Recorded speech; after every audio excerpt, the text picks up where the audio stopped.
ታሪኩ የሚጀምረው በ1999 ዓ.ም የተከሰተን ታሪክ በማሳየት ነው። ሚራን ከአንድ ኩባንያ የስራ ቅጥር ውድቅ እንደተደረገች የሚገልጽ የስልክ ጥሪ ይደርሳታል። ብዙም ሳይቆይ ሚራ ከአባቷ ከእናቷና የአእምሮ እክል ካለበት ታናሽ ወንድሟ ናምቴ ጋር አብራ ቁርስ ትበላለች። የቤተሰቧን ኢኮኖሚ ለመደገፍ ስትል ሚራን ዶንግቻን በተባለ የቴሌቪዥን ፕሮግራም አዘጋጅ በሚመራ አንድ የፕሮግራም ሙከራ ላይ ትሳተፋለች።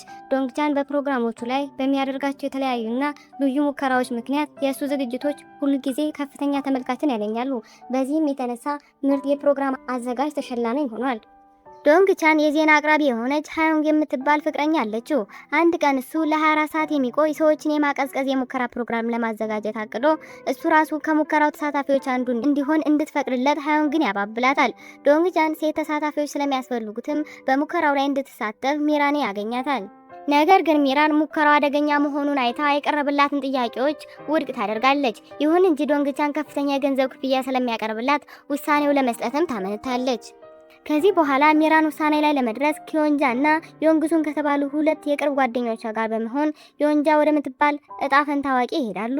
አዋቂዋ ሚራን እውነተኛ ፍቅሯን የምታገኘው ከ20 ዓመታት በኋላ እንደሆነ ትነግራታለች። ከዛ ከተመለሰች በኋላ ሚራን በቤቷ ፊት ለፊት ቢዮንግሲም ከተባለ ፍቅረኛዋ ጋር ትገናኛለች። ቢዮንግሲም ከመለያየታቸው ፊት ሊስማት ይሞክራል። በዚህ ጊዜ ድንገት ናምቴ በቤቱ በር ላይ ብቅ ይላል።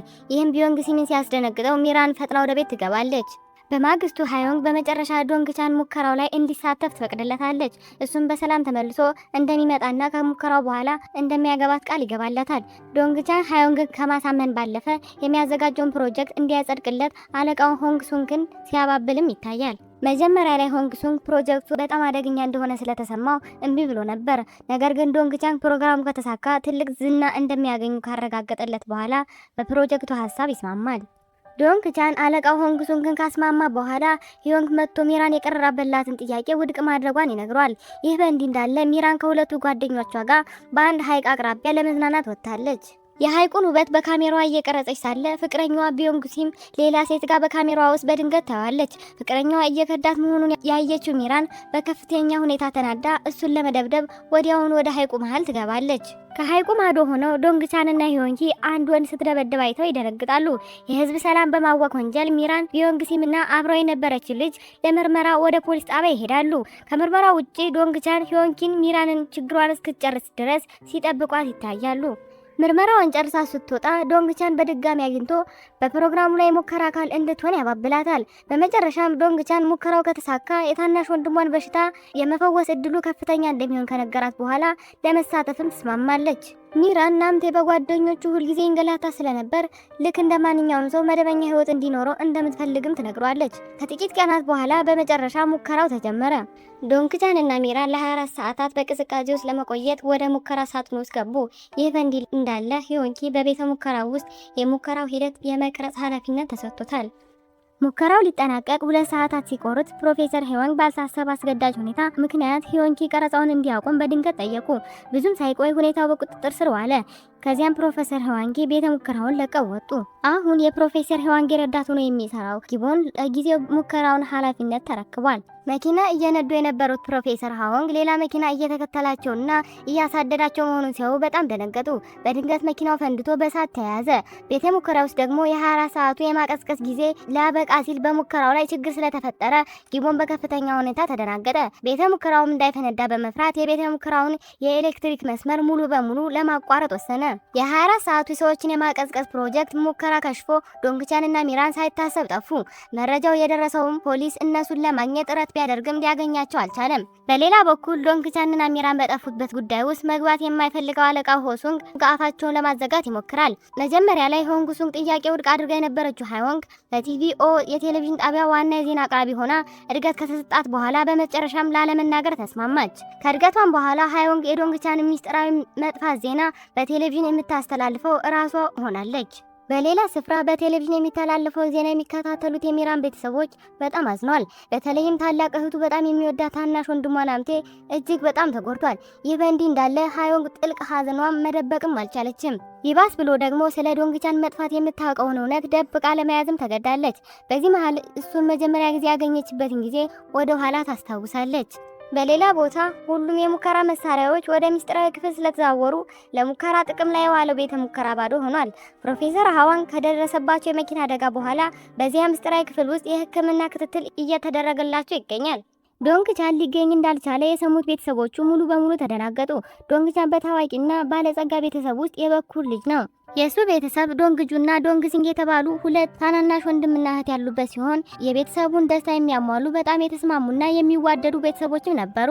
የሚራን መጥፋት ሁለት የምርጥ ጓደኞቿንና ቢዮንግሲም ጭምር በጣም አሳዝኗቸዋል። እንዲያውም ቢዮንግሲም ሚራን ከዶንግቻን ጋር የፍቅር ግንኙነት ነበራት፣ ማርገዟን ስታውቅ ነው አብረው ወደ ውጭ ሀገር የኮበለለች ብሎ እስከ ማሰብም ደርሷል። በየቀኑ የዶንግቻን ቤተሰቦች በመንገድ ላይ ለሚያልፉ ሰዎች በሙሉ የጠፋ ሰው ማስታወቂያ ወረቀቶችን በማደል እሱን በጽኑ ይፈልጉታል። ቤተሰቦቹ እሱን ለመፈለግ ያላቸውን ገንዘብ ሁሉ ለመበተል ፈቃደኛ በመሆናቸው በርካታ የቤተሰቡ የንግድ ስራዎች ከስረዋል።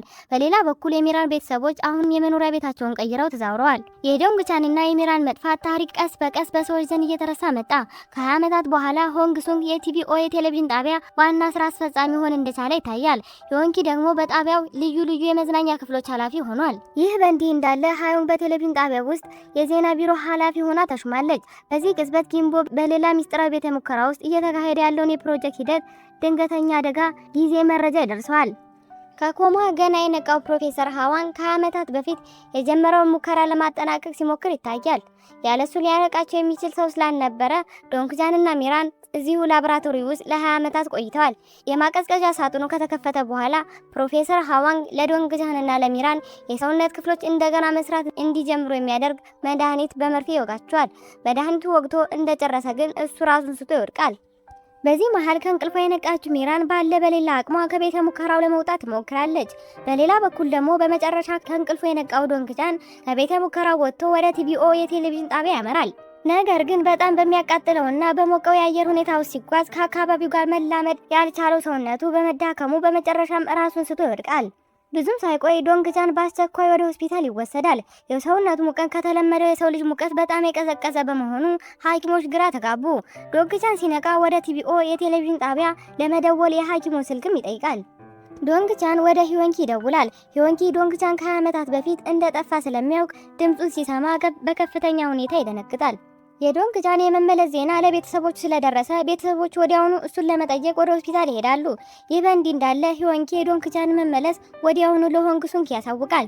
ከዚያም እሱን ለማየት ሁለቱም ወደ ሆስፒታል ያመራሉ። ከቤተ ሙከራው የወጣችው ሚራን በመጨረሻ ወደ ቀድሞ ቤቷ ትመለሳለች። ነገር ግን ቤቷ ባዶ መሆኑን ስታይ በጣም ትገረማለች። በመቀጠልም ቤተሰቦቿ የት እንዳሉ ለመጠየቅ ወደ ፖሊስ ጣቢያ ትሄዳለች። ፖሊሶች ሲጠይቋት ሚራን የምታስታውሰው ቤተሰቦቿ ገና ትናንትና እንዳገኘቻቸው ብቻ ነው። ማንነቷ ስትገልጽ እድሜዋ 42 ቢሆንም ፊቷ ግን ወጣት መስሎ በመታየቱ ፖሊሶች በጣም ይገረማሉ። ሚራን በፖሊስ ጣቢያ ውስጥ ያለውን ስልክ ተጠቅማ ለእናትየው የድምጽ መልእክትን ትተዋለች። የሚራን እናት የድምጽ መልእክቱን ስትሰማ ሚራን በመመለሷ በጣም ተደስታ ወዲያውኑ ለባሏና ለላምቴ ትነግራቸዋለች። ብዙም ሳይቆይ ቤተሰቦቿ እሷን ለማግኘት ወዲያውኑ ይሄዳሉ። ዶንግቻን የቤተሰቡ አባላት በሙሉ አርጅተው በማየቱ በከፍተኛ ሁኔታ ደነገጠ። ከክፍሉም እየሮጠ ወጥቶ ከእንቅልፉ የነቃ በ2019 መሆኑን ተረዳ። ይህ በእንዲህ እንዳለ በዩኒቨርሲቲ ግቢ ውስጥ የነበረችው ሚራን የአንድ ተማሪ ጃኬት ላይ የተጻፈው ዓመተ ምህረት ስታይ እሷን በ2019 ዓመተ ምህረት ከእንቅልፏ መንቃቷን በመጨረሻም ተገነዘበች። በሌላ በኩል ወላጆቿና ታናሽ ወንድሟ እሷን ለመፈለግ በዩኒቨርሲቲው ግቢ ውስጥ ሲንከራተቱ ቆይተው በመጨረሻ ሁለቱም ተገናኙ። ከዚያም ሚራን ወደ አዲሱ የቤተሰቧ ቤት ትሄዳለች። እናቷ ከመቀስቀሷ በፊት ሚራን ከሰጠቻት ቁጠባ ተነሳ ንግድ እንደጀመረች ነገረቻት። በዚህም የንግድ ስራ አሁን የተሻለ ህይወት መምራት ችሏል። ሚራም ለረጅም ጊዜ ጠፍታ የነበረ ቢሆንም ቤተሰቦቿ ሆን ብለው ለሷ የሚሆን ክፍል አዘጋጅተው ይጠብቋትም ነበር። በሌላ በኩል ዶንግቻን ከቤተሰቦቹ ጋር በመሆን በመጨረሻም ወደ ቤት ተመለሰ። አሁን ቤተሰቦቹ መጠነኛ የሆነ የምግብ ቤት ስራ ብቻ የሚያካሂዱ ሲሆን ከቀድሞ በጣም የወረደ ቤት ውስጥም ይኖራሉ። በዚያም ታናሽ ወንድሙ ዶንግሲንግ ትዳር መስርቶ ሲሆን የምትባል ሴት ልጅ መውለዱን ተረዳ። ይህ ብቻ ሳይሆን አባቱ መሞቱንም ተገነዘበ። በሌላ ስፍራ ሂወንኪና ሆንግ ሱንግ የዶንግቻን መመለስ እስካሁን ደብቀው የቆዩትን ሚስጥር ሊያወጣባቸውና ስራቸው ሊያበላሽባቸው ስለሚችል በከፍተኛ ሁኔታ ተጨነቁ። ቤት ውስጥ ግን ዶንግቻን ቤተሰቦቹ እሱ ከመጥፋቱ በፊት በነበረው አይነት ሁኔታ እያወሩ ይገኛሉ። በማግስቱም ዶንግቻን በእሱ ላይ ምን እንደተከሰተ ለማወቅ ወደ ቤተ ሙከራ ሄደ። ከተመራማሪዎች ጋር ከተገናኘ በኋላ ዶንግቻን ከ20 ዓመታት በፊት ፕሮፌሰር ሃዋንግን ለመግደል የሞከረ ሌላ አካል እንደነበረም ተረዳ። ተማሪዎቹም ፕሮፌሰሩ ለመጠበቅ ሲሉ መሞታቸውን አውጀው እንደነበረ ገለጹ። አሁን ፕሮፌሰር ሃዋንግ የነቁት ዶንግቻንና ሚራንን ከማቀዝቀዣው ውስጥ ሲያወጡ ራሳቸውን ስተው ወደቁ። በድጋሚ በጽኑ ሕክምና ክፍል ውስጥም ይገኛሉ። ዶንግቻን ይህንን ሲሰማ ፕሮፌሰር ሃዋንግ ኢላማ ያደረገው አካል ከሱ የሰዎችን የማቀዝቀዣ ሙከራ ጋር የተያያዘ እንደሆነ አመነ። በቀጥር ላይም ዶንግቻን ሃዋንግ ለመገናኘት ጋበዛት። ከ20 ዓመታት በፊት የገባላት ቃል መጠበቅ ባለመቻሉም ይቅርታ ይጠየቃት። ሃዋንግ በሰላም በመመለሱም ደስተኛ መሆኗን ገለጸችለት። በቤተ ሙከራ ውስጥም ጊቦም ዶንግቻንና ሚራንን በማቀዝቀዣ ሙከራው የጎንዮሽ ጉዳት ምክንያት በማንኛውም ሰዓት የሰውነት ሙቀት መቀነስ አደጋ ሊገጥማቸው ስለሚችል ሕይወታቸው አደጋ ላይ መሆኑን ገለጸ። ይህ በእንዲህ እንዳለ ይህንን የጎንዮሽ ጉዳት ማከም የሚችሉት ብቸኛው ሰው አሁን ራሳቸውን ስተው ያሉት ፕሮፌሰር ሃዋንግ ብቻ ናቸው። በሌላ በኩል የተናደደችው ሚራን ዶንግቻንን ፊት ለፊት አግኝታ ከ20 ዓመታት በፊት ላጣችው ጊዜን ተጠያቂ አደረገችው። እሱ ግን እሱ ራሱ የዚህ መከራ ሰለባ እንደሆነ ምንም ማድረግ እንደማይችልም ነገራት። ሚራን ትምህርቷን መቀጠል ለምትፈልግ ገልጻ በድጋሚ ዩኒቨርሲቲ ተመዘገበች። በዚያን ጊዜ ዩኒቨርሲቲው መምህር ሆኖ የነበረው ቢዮንግሲም እሷን በማየቱ በከፍተኛ ሁኔታ ደነገጠ። በመሆኑም ሚራን ለመከተል ሞከረ። ይህ በእንዲህ እንዳለ ዶንግቻን እንደገና የፕሮግራም አዘጋጅ ሆኖ መምራት እንደሚፈልግም ተናገረ። ይህንን የሰሙት ሆንግሱክና ሂዮንኪ ሚስጥራቸውን እንዳይገለጥ በመፍራት ወዲያውኑ እንዳይሰራም ከለከሉት። በቤተ ሙከራ ውስጥ ፕሮፌሰር ሃዋንግ ከኮማ በድጋሚ ነቁ። ዶንግቻን በቤት ውስጥ አብሮ ምግብ እየበላ ሳለ የወንድሙ ልጅ ሲሆን የት ጠፍቶ እንደነበረም ጠየቀችው። በመቀጠልም ለብዙ ዓመታት ጠፍቶ ከቆየ በኋላ አሁን ፊቱ ወጣት ስለሆነ የዩቲዩብ ቻናል ቢከፍት ስኬታማ እንደሚሆንም ነገረችው። ዶንግቻን የወንድሙ ልጅ ለተናገረችው ነገር ሁሉ ፈገግታ ብቻ መለሰላት። ከተወሰነ ጊዜ በኋላ ዶንግቻን በመጨረሻም እንደገና የፕሮግራም አዘጋጅ ሆኖ ወደ ስራ ተመለሰ። ስራ ላይ እያለ በድንገት ሃዋንግ ወደሱ መጥታ ቅዳሜና እሁድን አብረው እንዲያሳልፉም ጠየቀችው። ይህ በእንዲህ እንዳለ በዩኒቨርሲቲ ግቢ ውስጥ ቢዮንግሲም አሁንም ሚራንን መከተሉን ቀጥሏል። እሱን ያላወቀችው ሚራን አንድ የዩኒቨርሲቲ መምህር በግቢ ውስጥ ሁልጊዜ እየተከተላ ስለሚያስቸግራት ሁኔታው እንግዳ ይሆንባታል። በምሽት ሚራን ከ20 ዓመታት በፊት ከምርጥ ጓደኞቿ ከኪዮንግጃና ከዮንግሱ የተላከ የድሮ ኢሜል ታገኛለች። ወዲያውኑ ምላሽ ትጽፍላቸዋለች። በማግስቱ ሚራን በክፍል ውስጥ ትምህርት እየተከታተለች ሳለ አሁን ስሙ የቀየረው ቢዮንግሲም ለማስተማር ይገባል። ሆኖም ሚራን በክፍሉ ውስጥ ሲያያት በከፍተኛ ሁኔታ ከመደንገጡ የተነሳ ክፉኛም ይሸማቀቃል። በሌላ በኩል በስራ ባልደረቦቹ እንደ አዲስ ሰራተኛ የተቆጠረው ዶንግቻን ከስራ ባልደረቦቹ ችግር ሲገጥሙ ይታያል። ይህንን ያየው ሂዮንኪ ወዲያውኑ የበታች ሰራተኞቹን ይገጽታቸዋል። በዚህም ዶንግቻን ሰራተኞቹን በትክክል ማሰልጠን ባልቻለው ሂዮንኪ ላይ ይበሳጫል። ብዙም ሳይቆይ የስራ ስብሰባ ይጀምራል። እሱም ለአዲሱ የቴሌቪዥን ፕሮግራም የሚሆን አንዳንድ የፈጠራ ሀሳቦችን በማቅረብ ይጀምራል። ነገር ግን ያቀረበው ሀሳብ ከአሁኑ ዘመን ፋሽን ጋር ያልተከተለ በመሆኑ ከስብሰባው ተሳታፊዎች ጥሩ ምላሽም አያገኝም። በሌላ ስፍራ ጊንቦም ፕሮፌሰር ሃዋንግ ከኮማ በመንቃታቸው በጣም ተደስቷል። እጅግ በሚያሳዝን ሁኔታ ግን ፕሮፌሰር ሃዋንግ የማስታወስ ችሎታቸውን ስላጡ ጊንቦ ትውስታቸውን ለመመለስ ጥረት ማድረግ ጀምሯል። ከጥቂት ቀናት በኋላ ሚራን በሙከራው ላይ እንድትሳተፍ ካደረገው የቴሌቪዥን ጣቢያ ኃላፊዎች ጋር ትገናኛለች። የ20 ዓመታት እድሜዋን ስላባከኑባት ከቴሌቪዥን ጣቢያው ትልቅ የካሳ ክፍያትም ትጠይቃለች። ይህንን የሰሙት ሆንግሱክና ሂዮንኪ በጥያቄዋም ግራ ይጋባሉ። በሌላ በኩል ደግሞ ኪዮንጃ የሚራንን ኢሜል ምላሽ ስላነበበች ወዲያውኑ ለዮንግሱ አስደሳች ዜናም ትነግራታለች። በመጨረሻ ሚራን ፊቷ ቅንጣት ታክል ባለመቀየሩ በጣም ከመደነቁ ከሁለቱ ምርጥ ጓደኞቿ ጋር በደስታ ትገናኛለች። ሆኖም ግን ስላደረገችው ሙከራ አልነገረቻቸውም። ይህ በእንዲህ እንዳለ ዶንግቻን በአሁኑ ሰዓት ከሃዋንግ ጋር ምሳ እየበላ ነው። ለረጅም ጊዜ ስላልተገናኙ ግንኙነታቸው በጣም የማይመች ይሆንባቸዋል። ዶንግቻን እንደገና ብቅ ማለቱን ተከትሎ ኢንተርኔት ላይ ስለሱ ማውራት ይጀምራሉ። እንዲያውም ስለ መጥፋቱ የተለያዩ ግምቶችና ወሬዎች በስፋት መውጣት ይጀምራሉ። በቤተ ሙከራ ውስጥም ዶንግቻን እንደገና ከጊንቦ ጋርም ይገናኛል። ጊንቦም በአሁኑ ወቅት የዶንግቻን መደበኛ የሰውነት ሙቀት 31 ዲግሪ ሴልሺየስ መሆኑና የሰውነት ወሳኝ አደገኛ ነጥብ ደግሞ 33 ዲግሪ ሴልሺየስ እንደሆነም ያብራራለታል። ከዚያም በተጨማሪ ዶንግቻን ስለ ፕሮፌሰር ሃዋንግ የግድያ ሙከራ ዝርዝር መረጃዎችንም ለማሰባሰብም ይጀምራል። በተመሳሳይ ሰዓት የዶንግቻን እንደገና የመታየት ዜና የኡሶን ግሩፕ ዋና ስራ አስፈጻሚ ለሆነው ሶክ ዱክ ይደርሰዋል። እሱም ወዲያውኑ ሰዎች ስለ ዶንግቻን እንዲመረምሩና ፕሮፌሰር ሃዋንግ አሁን በህይወት ካሉ በአስቸኳይ እንዲያስወግዷቸውም ትዕዛዝ ይሰጣሉ። ይህ በእንዲህ እንዳለ በቤተ ሙከራ ውስጥ ከሶክዱ ጋር በትክክል አንድ አይነት ፊት ያለው ሌላ ሰው አሁንም በማቀዝቀዣው ሳጥን ውስጥ እንዳለም ይታያል። ዶንግቻን በፕሮፌሰር ሃዋንግ ላይ ከተደረገው የግድያ ሙከራ በስተጀርባ ያለውን ዋና መርማሪ ለማግኘት መርማሪ ያንግን የተባለው ፖሊስ ለእርዳታ ይጠይቀዋል።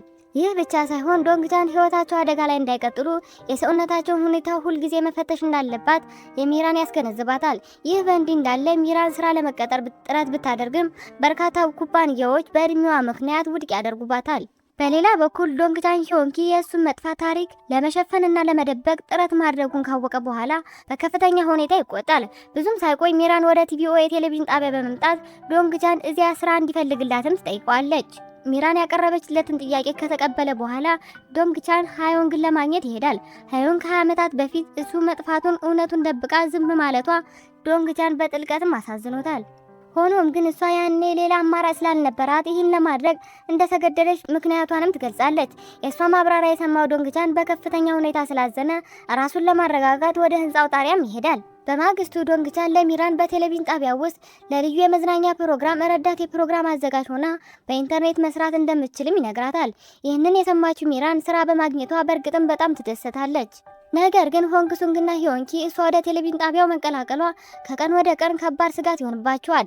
እንደ ሂዮንኪ አባባል ይህ የሆነው ቀደም ሲል የዶንግቻን መጥፋት እውነት መደበቃቸው ምክንያት የሰሩት ኃጢአት በዕጣ ፈንታ ተመልሶ እየቀጣቸው ስለሆነ ነው። በሌላ በኩል የሚራን ቤተሰቦች ከሙከራው ከተመለሰች በኋላ የሰውነት ሙቀቷ በጣም የቀዘቀዘ በመሆኑ ሁኔታዋ እንግዳ ይሆንባቸዋል። ከዚያም በላይ ስትተኛ ሁልጊዜ ፋንና ኤር ኮንዲሽነርም ትጠቀማለች። በዚህም ምክንያት እናቷ ከዶንግቻን ቤተሰቦች ጋር ተገናኝታ በዚህ ጉዳይ ላይ መወያየት እንዳለባት ታቅዳለች። በማግስቱ ዶንግቻን ወደ ስራ እየሄደ ሳለ አንድ መኪና በበስተጀርባ እየተከተለው መሆኑን ያስተውላል። ስለዚህ መኪናውን ለማቆምም ይሞክራል። ረጅም ክርክር ካደረጉ በኋላ ዶንግቻን መታወቂያውን አውጥቶ ሲያሳይ በመጨረሻ ዝም ብሎ ያንን ቦታ ለቆ መሄድ ይመርጣል። መኪናው ሰውዬው ያገኘው መረጃ ለማስተላለፍ ወደ ሶክዱ ሲደውል ይታያል። በሌላ አጋጣሚ በመጨረሻ የሚራን ወላጆች በዶንግቻን ቤተሰብ ምግብ ቤት ውስጥ ከዶንግቻን ቤተሰቦች ጋር ተገናኙ። በዚህም በሚራን ላይ እየታዩ ስላሉ ያልተለመዱ የሰውነት ሁኔታዎች በመወያየት ስለተደረገው ሙከራ ነገረቻቸው። ይህንን የሰሙት የዶንግቻን ቤተሰቦች በዜናው በከፍተኛ ሁኔታ ደነገጡ። በዚህ ቅጽበት ዶንግቻን ፕሮፌሰር ሃዋንግን ይዞ እዚያ ደረሰ። ምክንያቱም ከዚህ ቀደም ፕሮፌሰሩ ይበልጥ ደህንነቱ በተጠበቀ ቦታ መቆየት እንዳለበትም ተሰምቶት ነበር። ዶንግቻን በመጨረሻም በቤተሰቦቹና በሚራን ወላጆች ፊት ሙሉ ሁኔታውንም አብራራ። ከዚያም ፕሮፌሰር ሃዋንግ የማስታወስ ችሎታው እስኪመለስ ድረስ በጋራ ለመንከባከብ ሁሉም ተስማሙ። በዩኒቨርሲቲ ግቢ ውስጥ ቢዮንግሲም ስለ ሚራን ማንነት እንዲያጠናለት አንዱን ተማሪ ይጠይቃል። ያቺ ወጣት ከዓመታት በፊት የጠፋችው ሚራን ራሷ መሆኗን ካወቀ በኋላ ቢዮንግሲም በከፍተኛ ሁኔታ ይደነግጣል። ይህ በእንዲህ እንዳለ በቢሮ ውስጥ ሆንግ ሱንግ የቲቪኦ የቴሌቪዥን ጣቢያ ከፍተኛ ባለስልጣናት ለመጠበቅ ሲል ዶንግቻን ስለሙከራው እውነታውን መሸፈን የቴሌቪዥን ስርጭት እንዲያደርግ ለማሳመን ይሞክራሉ። ሆንግ ሱንግ ይህንን እንዲያደርግላቸው ለዶንግቻን መኪናና የተወሰነ ገንዘብ ጉቦ ለመስጠት ይሞክራሉ። ወደ ዩኒቨርሲቲው ግቢ ስንመለስ ሚራን ከአዳዲሶች ጓደኞቿ ከጂሁና ከያንግ ጁን ጋር ተቀምጣለች። ብዙም ሳይቆይ ዶንግቻን አዲስ የሞባይል ስልክ ሊሰጣት እዚያው ይመጣል። በዛን ጊዜ ሚራን ሁለቱን ጓደኞቿ ለሱም ታስተዋውቃቸዋለች። ዶንግቻን ስልኩን ካስረከባት በኋላ በቴሌቪዥን ጣቢያ ውስጥ እንድትሰራ በይፋ ስለተፈቀደላት አብራው እንድትሄድም ሚራንን ይጠይቃታል። በመኪና ማቆሚያ ቦታ ላይ ያሉ የሶክዱክ ሰዎች መጥተው ያስፈራሯቸውና ሁለቱም ተገደው ማቀዝቀዣ ወዳለው መኪና ውስጥ ይገባሉ። የሶክዱ ሰዎች ዶንግቻንና ሚራንን ወደ ማቀዝቀዣ ውስጥ ካስገቧቸው በኋላ ለረጅም ጊዜ ቆይተው አሁንም ምንም ሳይሆኑ ደህና ሆነው በማየታቸው ክፉኛ ይገረማሉ። እንደ ዕድል ሆኖ በመጨረሻ የሶክዱን ሰዎች አሸንፈው እንዲሸሹም ያደርጓቸዋል። የመጓጓዣ መኪና ያልነበራቸው ዶንግቻንና ሚራን በእግራቸው ለመጓዝ ወሰኑ። ለረጅም ጊዜ ከተጓዙ በኋላ የሚራን የሰውነት ሙቀት ከተፈቀደው ወሰን በላይ በመጨመሩ ራሷን ተወደቀች። ዶንግቻን እሷን አዝሎ መኪና ለማግኘት ጥረት አደረገ። ሆስፒታል ሲደርሱ ዶንግቻን ሚራንን የሚያክማት ሐኪም ወዲያውኑ የሰውነት ሙቀት የሚቀንስ መድኃኒት እንዲሰጣት ጠየቀው። ስለሷ ሁኔታ በጣም ተጨንቆ የነበረው ዶንግቻን በድንገት ከሷ ጋር አብሮ ያደረገው ነገር ሁሉ ወደ ኋላ ያስታውሳል። ከጥቂት ቀናት በኋላ ዶንግቻን ስለሱ በስፋት እየወጣ ያለውን ወሬ በሙሉ ለማጣራት በመጨረሻ የቴሌቪዥን ስርጭት ያደርጋል።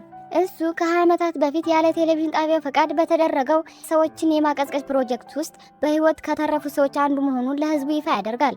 በዚህ የስርጭት ምክንያትም ስለሱ የሚወራው ዜና መነጋገሪያ ይሆናል። እንዲያውም በርካታ የፖለቲካ ሰዎች የእሱን ዝና ለራሳቸው ዓላማ ለመጠቀም መሞከርም ይጀምራሉ። ይህ በእንዲህ እንዳለ ፕሮፌሰር ሃዋንግ ለመጠበቅ ሲል ጊቦ ዶንግቻንን ከማቀዝቀዣ ሳጥን ውስጥ ያወጣው እሱ ራሱ እንደሆነ ለጋዜጠኞች በሐሰት ይናገራል።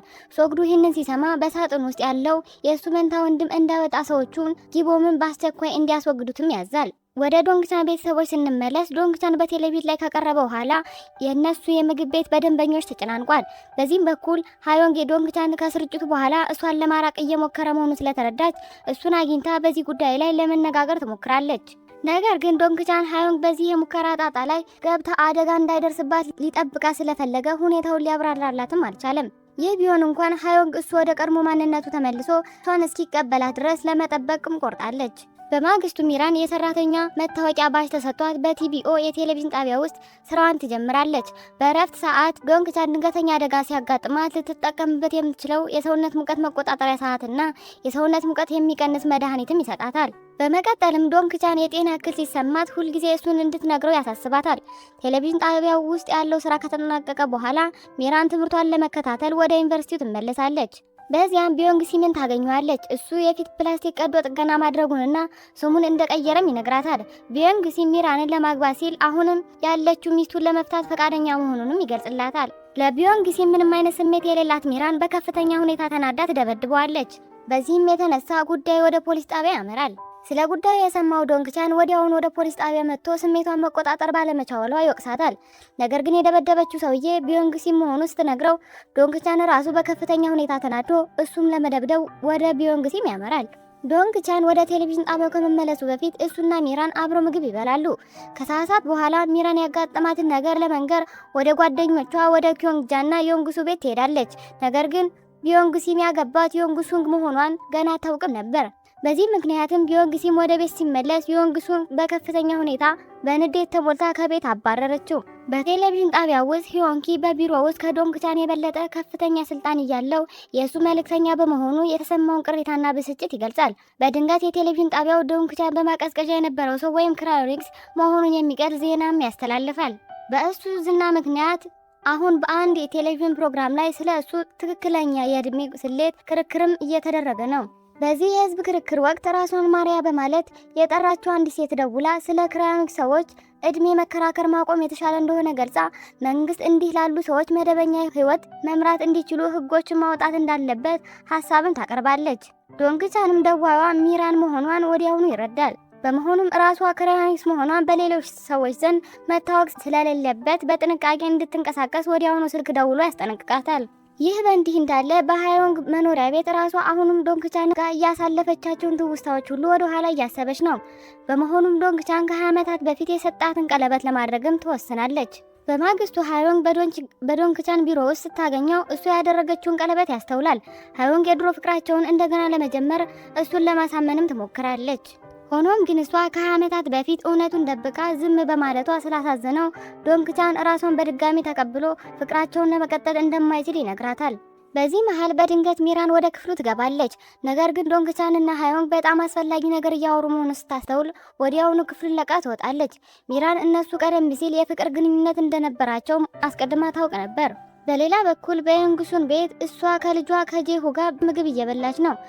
ጄሁ በዩኒቨርሲቲ ውስጥ የሚራን ጓደኛ ሆነ ወጣት ነው። ዮሱን ከአባቱ ጋር ለመፋታት ማቀዷን ለልጇም ትነግረዋለች። የእናቱን ማብራሪያ የሰማው ጄሁ የእናቱን ውሳኔ ለማክበርም ይሞክራል። በሌላ ስፍራ ደግሞ መኪና ውስጥ ገብቶ ሊሄድ የነበረው ጊቦም የስራ ባልደረባው አንዳንድ ፋይሎችን ስለፈለገ ከመኪናው ወርዶ ለመመለስ ይገደዳል። ጊቦም ከመኪናው እንደወረደ መኪናው በድንገት ይፈነዳል። እሱም በከፍተኛ ሁኔታ ይደነግጣል። ይህ በእንዲህ እንዳለ ሚራን ከዮሱንግ ጋር ተገናኝታ ባሏን በመደብደቧ ይቅርታ ትጠይቃታለች። ነገር ግን ዮንግሱን በዚህ ነገር ቅር እንዳልተሰኘች ገልጻ ቢዮንግ ሲምን ያገባችው በምርቃት ቀን አብረው ጠጥተው ከሰከሩ በኋላ በማርገዟ ምክንያት እንደነበረም ትነግራታለች። ዮንግሱን ቢዮንግ ሲም ከሚራን ጋር መገናኘት ከመጀመሩ በፊትም ተወደው እንደነበር ትገልጻለች። ነገር ግን ቢዮንግ ሲም እስካሁን ድረስ የሚወደው ሚራንን ብቻ ነው። የሷ ፍቅር የአንድ ወገን ብቻ ሆኖ መቅረቱን ትነግራታለች። በዚህም ምክንያትም ለመፋታት አቅዳለች። ዶንግቻን የጊቦን መኪና መፈንዳቱን ካወቀ በኋላ ይህ የግድያ ሴራ ከዚህ በፊት እንዳሰቡት የኒኮላ ስራ ሊሆን እንደማይችል ያምናል። በአንድ ህንፃ ጣሪያ ላይ ከጊቦን ግድያ በስተጀርባ ዋና መሪ የነበረው ሶክዱ ሰዎችን የተሰጣቸውን ስራ በሚገባ መወጣት ባለመቻላቸው በከፍተኛ ሁኔታ ተቆጥቷል። ሁኔታው ሲታይ እሱ የሚያደርገው እያንዳንዱ የወንጀል ድርጊት ኒኮላ እንደፈጸመው አስመስሎ ለማቅረብ እቅዶቹን በሙሉ በሚስጥር ሲያደርግም ቆይቷል። በፖለቲካ ውስጥ ስራውን ለመጀመር ያቀደው ሆንግሶንግ ቀደም ሲል በቴሌቪዥን ጣቢያው የእሱ አለቃ ከነበረው ያሁኑ የፖለቲካ ሰው ጋር ይገናኛል። ሁለቱም የራሳቸውን የፖለቲካ ህይወት ለማሳደግ የዶንግቻንን ዝና ለመጠቀም ይሞክራሉ። በዚህ ምክንያት ዶንግቻን ወደ ክፍሉ ተጠርቶ ከፖለቲከኛው ጋር በግድ ፎቶግራፍም እንዲነሳ ይደረጋል። በተመሳሳይ ሰዓት ሚራን የዩኒቨርሲቲ መምህር በመደብደቧ ምክንያት በዩኒቨርሲቲ የዲሲፕሊን ኮሚቴ ፊት ቀርባ እየተመረመረች ነው። አሁንም እሷን በመጠበቅ የሚወዳት ቢዮንግሲም ወዲያውኑ ጥበቃ ሊያደርግላት ይሞክራል። ሚራን የእሱ የመጀመሪያ ፍቅሩ መሆኗንና እሱ ማግባቱን ስታውቅ ተናዳ እንደደበደበችው በመግለጽ ለኮሚቴው ይከላከልላታል። ብዙም ሳይቆይ ቢዮንግሲም ክፍሉን ለቆ ይወጣል። ሚራን ግራ በመጋባት ታየዋለች። በመቀጠልም ቢዮንግሲም ረዳቱን ደውሎ በቤት ውስጥ ያሉትን ልብሶች በሙሉ ጠቅልሎ እንዲያወጣለት ያዛል። በይፋ ባይፋቱም እንኳን አሁን የዮንግሱን እንደ ቀድሞ ሚስቱ አድርጎ ይቆጥራታል። ይህ በእንዲህ እንዳለ ዶንግቻን በጊሞው ላይ ስለተደረገው የግድያ ሙከራ የዜና ስርጭት እንዲሰራ ሃዮንግን እርዳታ ይጠይቃታል። ሃዮንግ እሱን ለመርዳት ፈቃደኛ መሆኗን ገልጻ ጥበቃ ልታደርግለት እንደምትሞክርም ትነግረዋለች። ዶንግቻን ግን ሃዮንግ ልትረዳው የሚገባው እሱን ሳይሆን ሚራንን ካደጋ ለመጠበቅ እንደሆነም ያብራራላታል። በዩኒቨርሲቲ ግቢ ውስጥ ሚራን ከጄሁ ጋር ስትነጋገር ይታያል። እሱም ለመጀመሪያ ጊዜ የሰማውን የእንግሊዝኛ ቃል ትርጉም እያብራራላት ነው። ማብራሪያውን ከሰማች በኋላ ሚራን ዶንግቻን እስካሁን ያደረገላትን ልዩ እንክብካቤ ሁሉ በሀሳቧ ወደ ኋላ ታስታውሳለች። ከተወሰነ ጊዜ በኋላ ዶንግቻን የድሮ ዘመን ትዝታዎችን የሚያነሱ የልዩ ልዩ መዝናኛ ፕሮግራሞችን ለማዘጋጀት ስብሰባ ይመራል። ሚራንም የፕሮግራሙ ስም ጎጎ 99 እንዲባልም ሀሳብ ታቀርባለች።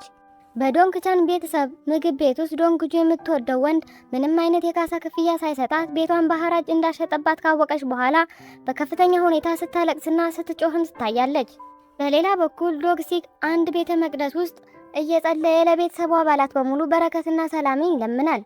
ይህ በእንዲህ እንዳለ ዶንግቻን ከስራ ቡድኑ ጋር በአንድ ምግብ ቤት ውስጥ ድግስ ላይ ነው። ሁሉም ምግብ በልተው ከጨረሱ በኋላ ግብዣ በካራኦኬ ይቀጥላል። የቡድኑ አባላት እየመጡ ዘፈን ይዘፍናሉ። በመጨረሻም ዶንግቻን ወደፊት ወጥቶ ሃዮንግን የሚያስታውሰውን ዘፈን ይዘፍናል። ወደ ቤት ሲመለስ ዶንግቻን ሁለቱ ታናናሽ ወንድምና እህቱ በችግር ውስጥ ሆነው ያገኛቸዋል። እሱም አቅፎ ያጽናናቸዋል። በማግስቱ ዶንግቻንና ሚራን ለቀረጻ የሚሆን ቦታ ለመፈለግ ወደ አንድ ደን ውስጥ ገብተው ሳለ በድንገት መንገድ ይጠፋባቸዋል። መውጫ መንገድ እየፈለጉ ለረጅም ሰዓታት በእግራቸው ስለተጓዙ የሰውነታቸው ሙቀት መጨመር ይጀምራል። በመሆኑ መድኃኒት መውሰድ አስገዳጅ ይሆንባቸዋል። የሚራን ሁኔታ በጣም አሳሳቢ ስለነበርና እሷ ዘንድ መድኃኒቱ ስላልነበረ ዶንግቻን የእሱን መድኃኒት ለእሷ ሊወጋት ወሰነ። መድኃኒቱን በተሳካ ሁኔታ ከወጋት በኋላ ዶንግቻን የሰውነቱ ሙቀቱ በከፍተኛ ሁኔታ ጨምሮ እሱ ራሱን ስቶ ወደቀም። ከጥቂት ቅጽበቶች በኋላ ሚራን ወደ ራሷ ተመልሳ ዶንግቻን ራሱን ስቶ ስታየው በከፍተኛ ሁኔታ ትደነግጣለች። እንደ ዕድል ሆኖ በዚህ መሃል ዝናብ መዝነብ በመጀመሩ የዶንግቻን የሰውነት ሙቀት ለመቀነስ ረዳው። እሱ ሲነቃ ሚራን በጣም በመደሰትም ሳመችው። ብዙም ሳይቆይ በአቅራቢያ ወደሚገኝ መንደር መውጫ መንገድ አግኝተው በአንድ የመንደሩ ነዋሪ እርዳታ ዶንግቻን መኪና ወደ አቆመበት ቦታ በነጻ ተጉዘው ይደርሳሉ። ወደ ቤት በሚመለሱበት መንገድ ላይ ዶንግቻንና ሚራን በመሳሳሙ አፍረው ስለነበረ ምንም ሳይነጋገሩ ዝም ብሎ ይጓዛሉ። ከቤቷ ፊት ለፊት ሲደርሱ ሚራን ወዲያውኑ ከመኪናው ወርዳ ወደ ቤትም ትሮጣለች። ከተወሰነ ጊዜም በኋላ ሚራን ወደ ዶንግቻን ስልክ ደውላ ስለሳመችውም ይቅርታ ጠይቋለች። እንዲህ የሆነውም ክስተት በሙሉ እንዲረሳውም ትጠይቋለች። ከዚህ በኋላ ዶንግቻን ስለማቀዝቀዝ ሙከራው የደረሰበትን ደረጃ ለማወቅ ወደ መርማሪ ያንግም ይሄዳል። መርማሪ ያንጊ የሩሲያ ወንጀለኛ ኒኮላ ባለፈው ዓመት መሞቱንና ሞቱ በፖለቲካዊ ምክንያቶች ሚስጥር ሆኖ እንደተያዘም ይገልጽለታል። በተጨማሪም ኒኮላ የማፊያ መሪ በነበረበት ጊዜ ፕሮፌሰር ሃዋንግ የእሱ ኢላማ ሆነው እንደማያውቁ መረጃ እንደደረሰ ይነግረዋል። በሌላ በኩል አንድ ያልታወቀ ሰው የዶንግቻንንና የመርማሪ ያንግን ውይይት በሚስጥር ለመሰለልና ለመስማት ሲሞክር ይታያል። በዩኒቨርሲቲው ግቢ ውስጥ ከቤት የተባረረው ቢዮንግሲም የሚኖርበት ቦታ ለመፈለግ ጥረት እያደረገ ሳለ በመጨረሻም የሚራን ወላጆች ሊያከራዩት ያዘጋጁት ቤት ያገኛል። ይህን ሲያውቅ በከፍተኛ ሁኔታ ይደሰታል። ከሚራን ጋር አብሮ መኖርም እጣ ፈንታው እንደሆነም ያስባል። በማግስቱ ሆንግሱግ አብሮት ምግብ እንዲበላ ስለጋበዘው ዶንግቻን ወደ አንድ ምግብ ቤት ያመራል።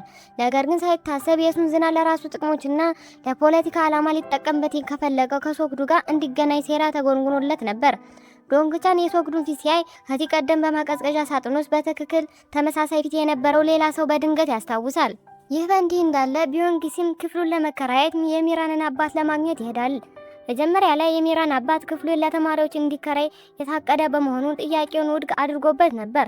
ሆኖም ግን ቢዮንግሲም የዩኒቨርሲቲ መምህር መሆኑን ሲያውቅ በመጨረሻ ክፍሉን እንዲከራይ ይፈቅድለታል። በምሽት ከሆንግሱን ጋር ምግብ ጨርሶ ወደ ቤት የተመለሰው ዶንግቻን ለሚራን ደህንነት በመስጋት የጽሑፍ መልእክት ይልክላታል።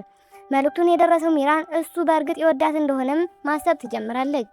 የተወሰነ ጊዜ ካለፈ በኋላ የቲቪው የቴሌቪዥን ጣቢያ አዳዲስ ደንቦችን በተግባር ላይ መዋል ይጀምራል። ሂዮንግ የጣቢያው ማኔጅመንት ማንኛውም ሰራተኛ በቢሮ ውስጥ የፍቅር ግንኙነት እንዳይመሰረት በጥብቅ መከልከሉን ያውጃል። ይህንን መመሪያ የሚጥሱ ሰራተኞች የጽሁፍ ማስጠንቀቂያ እንደሚደርሳቸውና ከኩባንያው ጋር የገቡትን የስራ ውል በመጣሳቸው ምክንያት አልፎም ተርፎም የሚታሰሩ እንደሚችሉ ይገልጻል። ከዚህ መግለጫ በኋላ ብዙም ሳይቆይ ሚራን ስለሳመችው ማካካሻ እንዲሆን የገንዘብ ክፍያ በመስጠት ለዶንግቻን እንደገና ይቅርታ ለመጠየቅ ትሞክራለች። በዚህ ነገር ክብሩ የተነካ መስሎት የተናደደው ዶንግቻን ጥላው የሄደችን ሚራንን ወዲያውኑ ተከትሏት ይሄዳል። ሚራን ይህ የመጀመሪያ መሆኗንና ይህንን ያደረገችው ዶንግቻን ጋር ስለነበረች ብቻ እንደሆነ ሌላ ወንድ ቢሆን ኖሮ በፍጹም እንደማታደርገው ታብራራለች። ይህም ማብራሪያ ሲሰማ እሱ ራሱ መሸማቀቅ ይጀምራል። በሌላ በኩል ሃዮንግ በጊቦን መኪና ላይ የቦምብ ጥቃት ያደረሰውን ወንጀለኛ አውቃለሁ ከሚል አንድ ሰው የስልክ ጥሪ ይደርሳታል። ደዋዩ መረጃውን ለመስጠት የቴሌቪዥን ጣቢያውን ለመስጠት ፈቃደኛ የሚሆን ዶንግቻን ፊት ለፊት ካገኘው በኋላ ብቻ እንደሆነ ይገልጻል። ሃዮንግ ዜና እንደሰማችም ወዲያውኑ ለዶንግቻን ደዋዩ የሰጣትን የቪዲዮ ማስረጃ ታስረክባለች። እሱን ግን በምላሹ ሶክዱን የግል መረጃዎቹን ፈልጋ እንድታገኝለት እርዳታ ይጠይቃል። ይህ በእንዲህ እንዳለ ሚራን በቴሌቪዥን ጣቢያው ፊት ለፊት ስራዋን ካቆመችው የበፊቷ ዕጣ ፈንታ ነጋሪዋ ከዮጃ ጋር ትገናኛለች። ዮጃ ዶንግቻንን እዚያ ቦታ ባየችው ቅጽበት ዶንግቻን ከብዙ ዓመታት በፊት የተነበየችው እውነተኛ ፍቅሯ እሱ ራሱ መሆኑን የሚራን ትነግራታለች። ይህንን የሰማችው ሚራን አሁን ለሱ ያላት ስሜት ሙሉ በሙሉ መቀየር ይጀምራል። ይህ በእንዲህ እንዳለ በሚራን ቤት ውስጥ እየኖሩ ያሉት ፕሮፌሰር ሃዋንግ አሁንም ከናምቴ ጋር በጣም እየተቀራረቡ መጥተዋል። በዚህ ምክንያት ፕሮፌሰር የናምቴ በሽታ ለማከም የሚረዳ ሌላ የማቀዝቀዣ ሙከራ ለማድረግም ተስፋ ያደርጋሉ። ከጊቦም የጤና መረጃ የደረሰው ዶንግቻን ወዲያውኑ ለሚራን ስልክ ደውሎ ከዚህ ቀደም መድኃኒቱን ወስዳ ስለነበር ከእንግዲህ በኋላ የሰውነት ሙቀት የሚቀንሱ መድኃኒቶችን እንዳትወስድ ያስጠነቅቃታል። የሰውነት አካላቸው መድኃኒቱ ስለለመደው መድኃኒቱ መስራት ካቆመ ዶንግቻንና ሚራን ከቁጥጥር ውጪ በሚጨምር የሰውነት ሙቀት ምክንያት ህይወታቸው ሊያጡ ይችላሉ። በዚህ ቅጽበት ሚራን በጫካ ውስጥ በጠፉ ጊዜ ዶንግቻን እሷን ለማዳን ሲል የእሱን መድኃኒት ለእሷ እንደሰጣት ታስታውሳለች። በዚህ ምክንያት የልብ ምቷን በከፍተኛ ሁኔታ ይጨምራል። በማግስቱ ሚራን አብረው እንዲዝናኑ በጅሁ ትጋበዛለች። ጅሁ የፍቅር ስሜት ሊያሳያት ሲሞክር እሷ በከፍተኛ ሁኔታ ትገረማለች። በተመሳሳይ ሰዓት ዶንግቻን ከከተማ ውጪ ለቀረጻ የሚሆን ቦታዎችን እየፈለገ ነው። እሱን ለማግኘት የፈለገችው ሃዮንግ እሱ ያረፈበት ሆቴል ፈልጋ ታገኘዋለች። ሃዮንግ በዚህ ምክንያት ዶንግቻንን ወደ እሷ የሆቴል ክፍል በመጋበዝ ወደ እሱ ለመቅረብ ትሞክራለች። ሆኖም ግን እሱ ላለመምጣት ስለመረጠ እሷ በጣም ታዝናለች። አንድ ቀን ሚራን ከኪዮንጃ የተላከ የሚመስል ገንዘብ ለመበደር የሚጠይቅ የሐሰትና የማጭበርበሪያ መልእክት ይደርሳታል። ይህን ያመነችው ሚራን ወዲያውኑ በመልእክቱ ላይ ወደ ተጠቀሰው የባንክ ሂሳብ የተወሰነ ገንዘብ ታስተላልፋለች። ብዙም ሳይቆይ ኪዮንጃ እንደተታለለች ትነግራታለች። በመሆኑ ሚራን ለማጭበርበር ወንጀሉ ለማመልከት ወደ ፖሊስ ጣቢያ ትሄዳለች። ከፖሊስ ጣቢያው ከወጣች በኋላ በጥልቅ ስላዘነች ስሜቷን ለማርገብ መጠጥ ለመጠጣት ትወስናለች። ሚራን መስከሯን የሰማው ዶንግቻን ወዲያውኑ እሷን ለመውሰድ እዚያ ቦታ ላይ ይደርሳል። ዶንግቻን እሱን የሚያስጨንቁ ነገሮችን ማድረጓ ባለማቆሟ በሚራን ላይ ይቆጣል። በመጨረሻም በእሱ ላይ የፍቅር ስሜት ሊያድርበት እንደሚችል ሚስጥሩን ይገልጽላታል። እሱ ስሜቱን ከተናዘዘ በኋላ በመካከላቸው ያለውን ድባብ ይቀየራል። በዚያን ጊዜ ሚራን ስለ እሱና ስለ ሃዮንግ አሁናዊ ግንኙነትም ትጠይቀዋለች። እሱም ከሃዮንግ ጋር ያለው ግንኙነት ሙሉ በሙሉ ማክተሙን ይመልስላታል። ይህም ሚራን በደስታ ፈገግ እንድትል ያደርጋታል። በሚያሳዝን ሁኔታ ግን አሁን ባሉበት የጤና ሁኔታ መራራቅ አለባቸው። ምክንያቱም በጣም ከተቀራረቡ የልብ ምታቸው ይጨምራል። ይህም የሰውነታቸው ሙቀት በከፍተኛ ሁኔታ እንዲጨምር ያደርጋቸዋል። በሃዮንግ የስራ ክፍል ውስጥ ሆንግሱንግ ወደ ፖለቲካ ዓለም ለመግባት እንዲቀለው ሲል ሰዎችን የማቀዝቀዝ ፕሮጀክት ሙከራ በበላይነት የሚመራው እሱ እንደነበረ የሚገልጽ የዜና ስርጭት እንድትሰራለት ሃዮንግን ለማሳመን ይሞክራል። ይህንን ጥያቄ ከተቀበለች ሃዮንግ የቲቪኦ የቴሌቪዥን ጣቢያ ዋና ስራ አስፈጻሚ እንድትሆን እንደሚያደርጋትም ቃል ይገባላታል። ከተወሰነ ጊዜ በኋላ ሚራን ከመጸዳጃ ቤት እያለች ሃዮንግ በድንገት ታገኛታለች። በመቀጠልም ክራዮኒክስ መሆኗን ለህዝብ ይፋ ከሆነ ዶንግቻን ትልቅ ችግር ውስጥ ስለሚወድቅ ማንነቷን እንዳይታወቅ በጥንቃቄ እንድትንቀሳቀስም በጥብቅ ታስጠነቅቃታለች። በቢሮ ውስጥ በተደረገ አንድ ስብሰባ ላይ አንዲት ስክሪፕት ጸሐፊ ሚራንን ለሷ ባለመታዘዟ ወይም ባለማክበሯ ምክንያት ትተቻታለች። ስለዚህ ከስብሰባ በኋላ ዶንግቻን ሚራንን ከጸሐፊዋ ጋር ያላትን ግንኙነት ለማስተካከል እንድትችል ጸሐፊዋ ተወዳጅ የኪነ ጥበብ ኮከብ ማን እንደሆነ ይነግራታል። በሚቀጥለው ስብሰባ ላይ ሚራን ያንን የጸሐፊዋን ተወዳጅ ኮከብ ወደ ፕሮግራም ለመጋበዝ ሀሳብ ስታቀርብ ስትሞክር ዶንግቻን ይህንን ለመወያየት ትክክለኛው ሰዓት እንዳልሆነ ስላወቀ ወዲያውኑም ያስቆማታል። ሁሉም የስራ ቡድን አባላት ወደ ቤት ሄደው ሳለ ሚራን ከዶንግቻን ጋር ብቻዋን በስብሰባ ክፍል ውስጥ ትቆያለች። ሚራን እንቅልፏን እንደመጣ ሲያ ወደ ቤት እንድትሄድም ይጠይቃታል። በዚያኑ ምሽት ጊቦም ከሃዮንግና ከዶንግቻን ጋር ለመገናኘት ያቅዳል። በሌላ በኩል ዶንግቻን ስለ ሶክዱ መረጃዎችን ማግኘት ችሏል። ሆኖም ግን አንድ እንግዳ ነገር ያስተውላል። ሶክዱ በ1998 ዓ.ም በወሮበሎች ጥቃት ደርሶበት ወደ ኮማ ገብቶ የነበረ ሲሆን ከወራት በኋላ ግን በድንገት በህዝብ ፊት ብቅ ብሏል። የዚህ ክስተት ዶንግቻን በማቀዝቀዣ ሳጥን ውስጥ ካየው በኋላ በትክክል ይገጥማል። ምክንያቱም የወንጀለኞች ቡድን ሶክዱን ያጠቁበት ዓመት ያ ሰው በሳጥን ውስጥ ከገባበት ዓመት ጋር አንድ ነበር። በሌላ ስፍራ በጊቦን መኪና ላይ የደረሰው የቦምብ ፍንዳታ በአይኗ ያየችው አንዲት ሴት ዶንግቻንና ሃዮንን ለመገናኘት እየተወዘች ነው። ነገር ግን በድንገት በሶክዱ ሰዎች መንገድ ላይ ተጠልፋ ተይዛ ወደ አንድ ቦታ ትወሰዳለች። በዚያም በማቀዝቀዣ ሳጥን ውስጥ ያለውን ባሏን እንዲያደኑላት ሰዎችን ትለምናለች። ይህ በእንዲህ እንዳለ ለሃዮንግና ዶንግቻን ምስክሯ የምትመጣበትን ቦታ አሁንም እየጠበቁ ነው። በመኪና ውስጥ እያሉ ሃዮንግ ዶንግቻንን ወደ እሷ እንዲመለስ ለማሳመን ትሞክራለች። እሱ ግን በዚያኑ ምሽት ሌላ ሴት እንደሚወድ ይገልጽላታል። ይህንን የሰማችው ሃዮንግ ከእሱ ጋር እንደገና የመገናኘት ህልሟ ሙሉ በሙሉ መክሰሙን ስታውቅ በጥልቅም ታዝናለች። ዮንግሱ በልጇ በጄሁ ሞባይል ስክሪን ላይ ከሚራን ጋር የተነሳውን ፎቶ በድንገት ታያለች።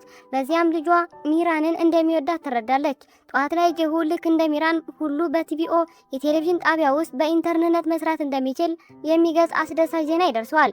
ወደ ምግብ ጠረጴዛው ሲመጣ እናቱ መጠጥ እየጠጣች ያገኛታል። በዚያን ጊዜ ዮንግሱ በቅርቡ ከአባቱ ጋር የመፋቻ ሰነድ እንደምታስገባም ለልጇ ትነግረዋለች። በአንድ የውበት ሳሎን ውስጥ ፕሮፌሰር ሃዋንግ ጸጉራቸውን አሳጥረውና መልካቸውን አስተካክለው ሌላ ሰው መስለዋል።